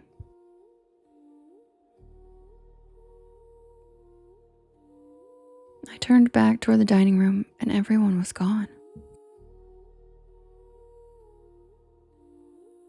Hell yeah, Nammy. I think it's Saturday for you now. Not frozen anymore, just gone. The booths were empty. No plates, no crumbs, no mugs, no sign that anyone had ever even been there. Except for my plate. Still warm and still half eaten. And then I saw the waitress. She was standing by the kitchen doors, her silhouette backlit by flickering fluorescent light. Her face was wrong. The same smile, but her eyes were empty, black and endless, like someone had painted over them. "You shouldn't be here, honey," she said in that same cheerful voice. "Not yet." I stumbled back, knocking over a chair, as she took one slow step toward me. "The others, they were waiting, but you just wandered in." She raised a hand and the walls began to shimmer. Literally shimmer, like heat waves on asphalt. I love how your cats are vibing too. The checkered floor rippled, and the red booths started to fade, becoming outlines and then shadows, and then nothing. And then I saw it, underneath the illusion. It was charred wood, cracked tile, broken beams, and black soot. Like the diner had burned down long ago. I ran. I don't even remember how I got out. 1 second, I was inside, and the next, I was on the side of the road, soaked to the bone and gasping for air. My car was still there, pulled up with the ceiling missing, parked on gravel that didn't even look like a lot anymore. Just weeds and puddles. No neon sign, no glowing windows, just nothing. I drove back to campus that night in silence. No 2 Chainz, no Porch Lore podcast. I kept glancing in the rearview mirror, half expecting to see that red neon flicker back to life. I didn't tell anyone. Not for weeks. Remix. Not until I finally looked up Sycamore Diner on a local history site, and I found it. It burned to the ground in 1972. A gas leak. The whole place went up at midnight, and everyone inside was killed. You like that, Daz? 5 patrons, a waitress, and a cook. The photo in the article? The same checkerboard floor, the same red booths, the same neon sign. SYCAMORE.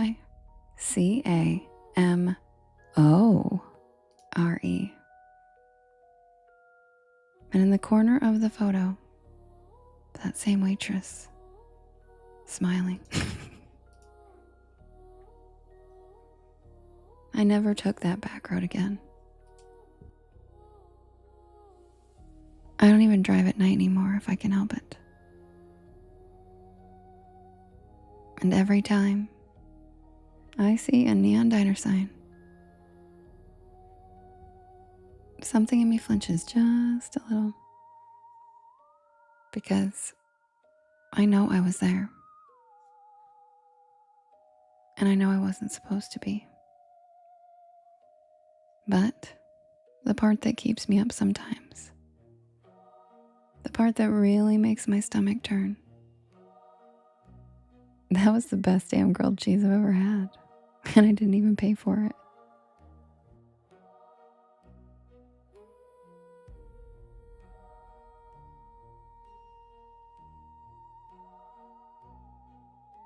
And that's the tale of the night shift at Sycamore Diner. All right, y'all. Thank you for spending your evening with me. I'll see you guys tomorrow for Witchy Wednesday at 1 p.m. or tomorrow night at 10 p.m.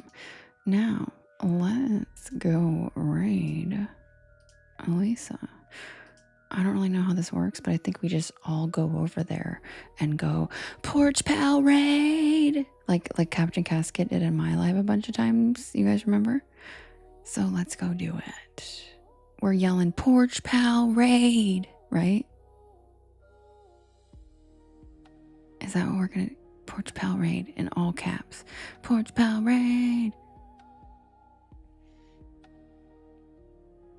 Yeah, a catchphrase. Porch Pal raid. Okay, we're queued up. You guys ready? Okay, I love you guys. It's Creepy Glasgow Gal. I'll see you over there. What's her address? Dr. O. Can somebody pin it real quick? It's Creepy Glasgow Gal. You never say what? No, you have to say raid. You just say Porch Pal raid. Right? Yeah, it's just Creepy Glasgow Gal. Can somebody type it out for me? Creepy Glasgow Gal. Thank you, Justin. It doesn't have to be my catchphrase, does it? No. Whenever Captain Casket did it, he just came in and was like, Porch Pal Raid. Or he said, Captain Casket Raid. Okay, Porch Pal Raid. Don't panic. They're not going to know what you mean. Don't panic. Don't panic. Yeah, it's on TT. You can go over there right now. She's already live.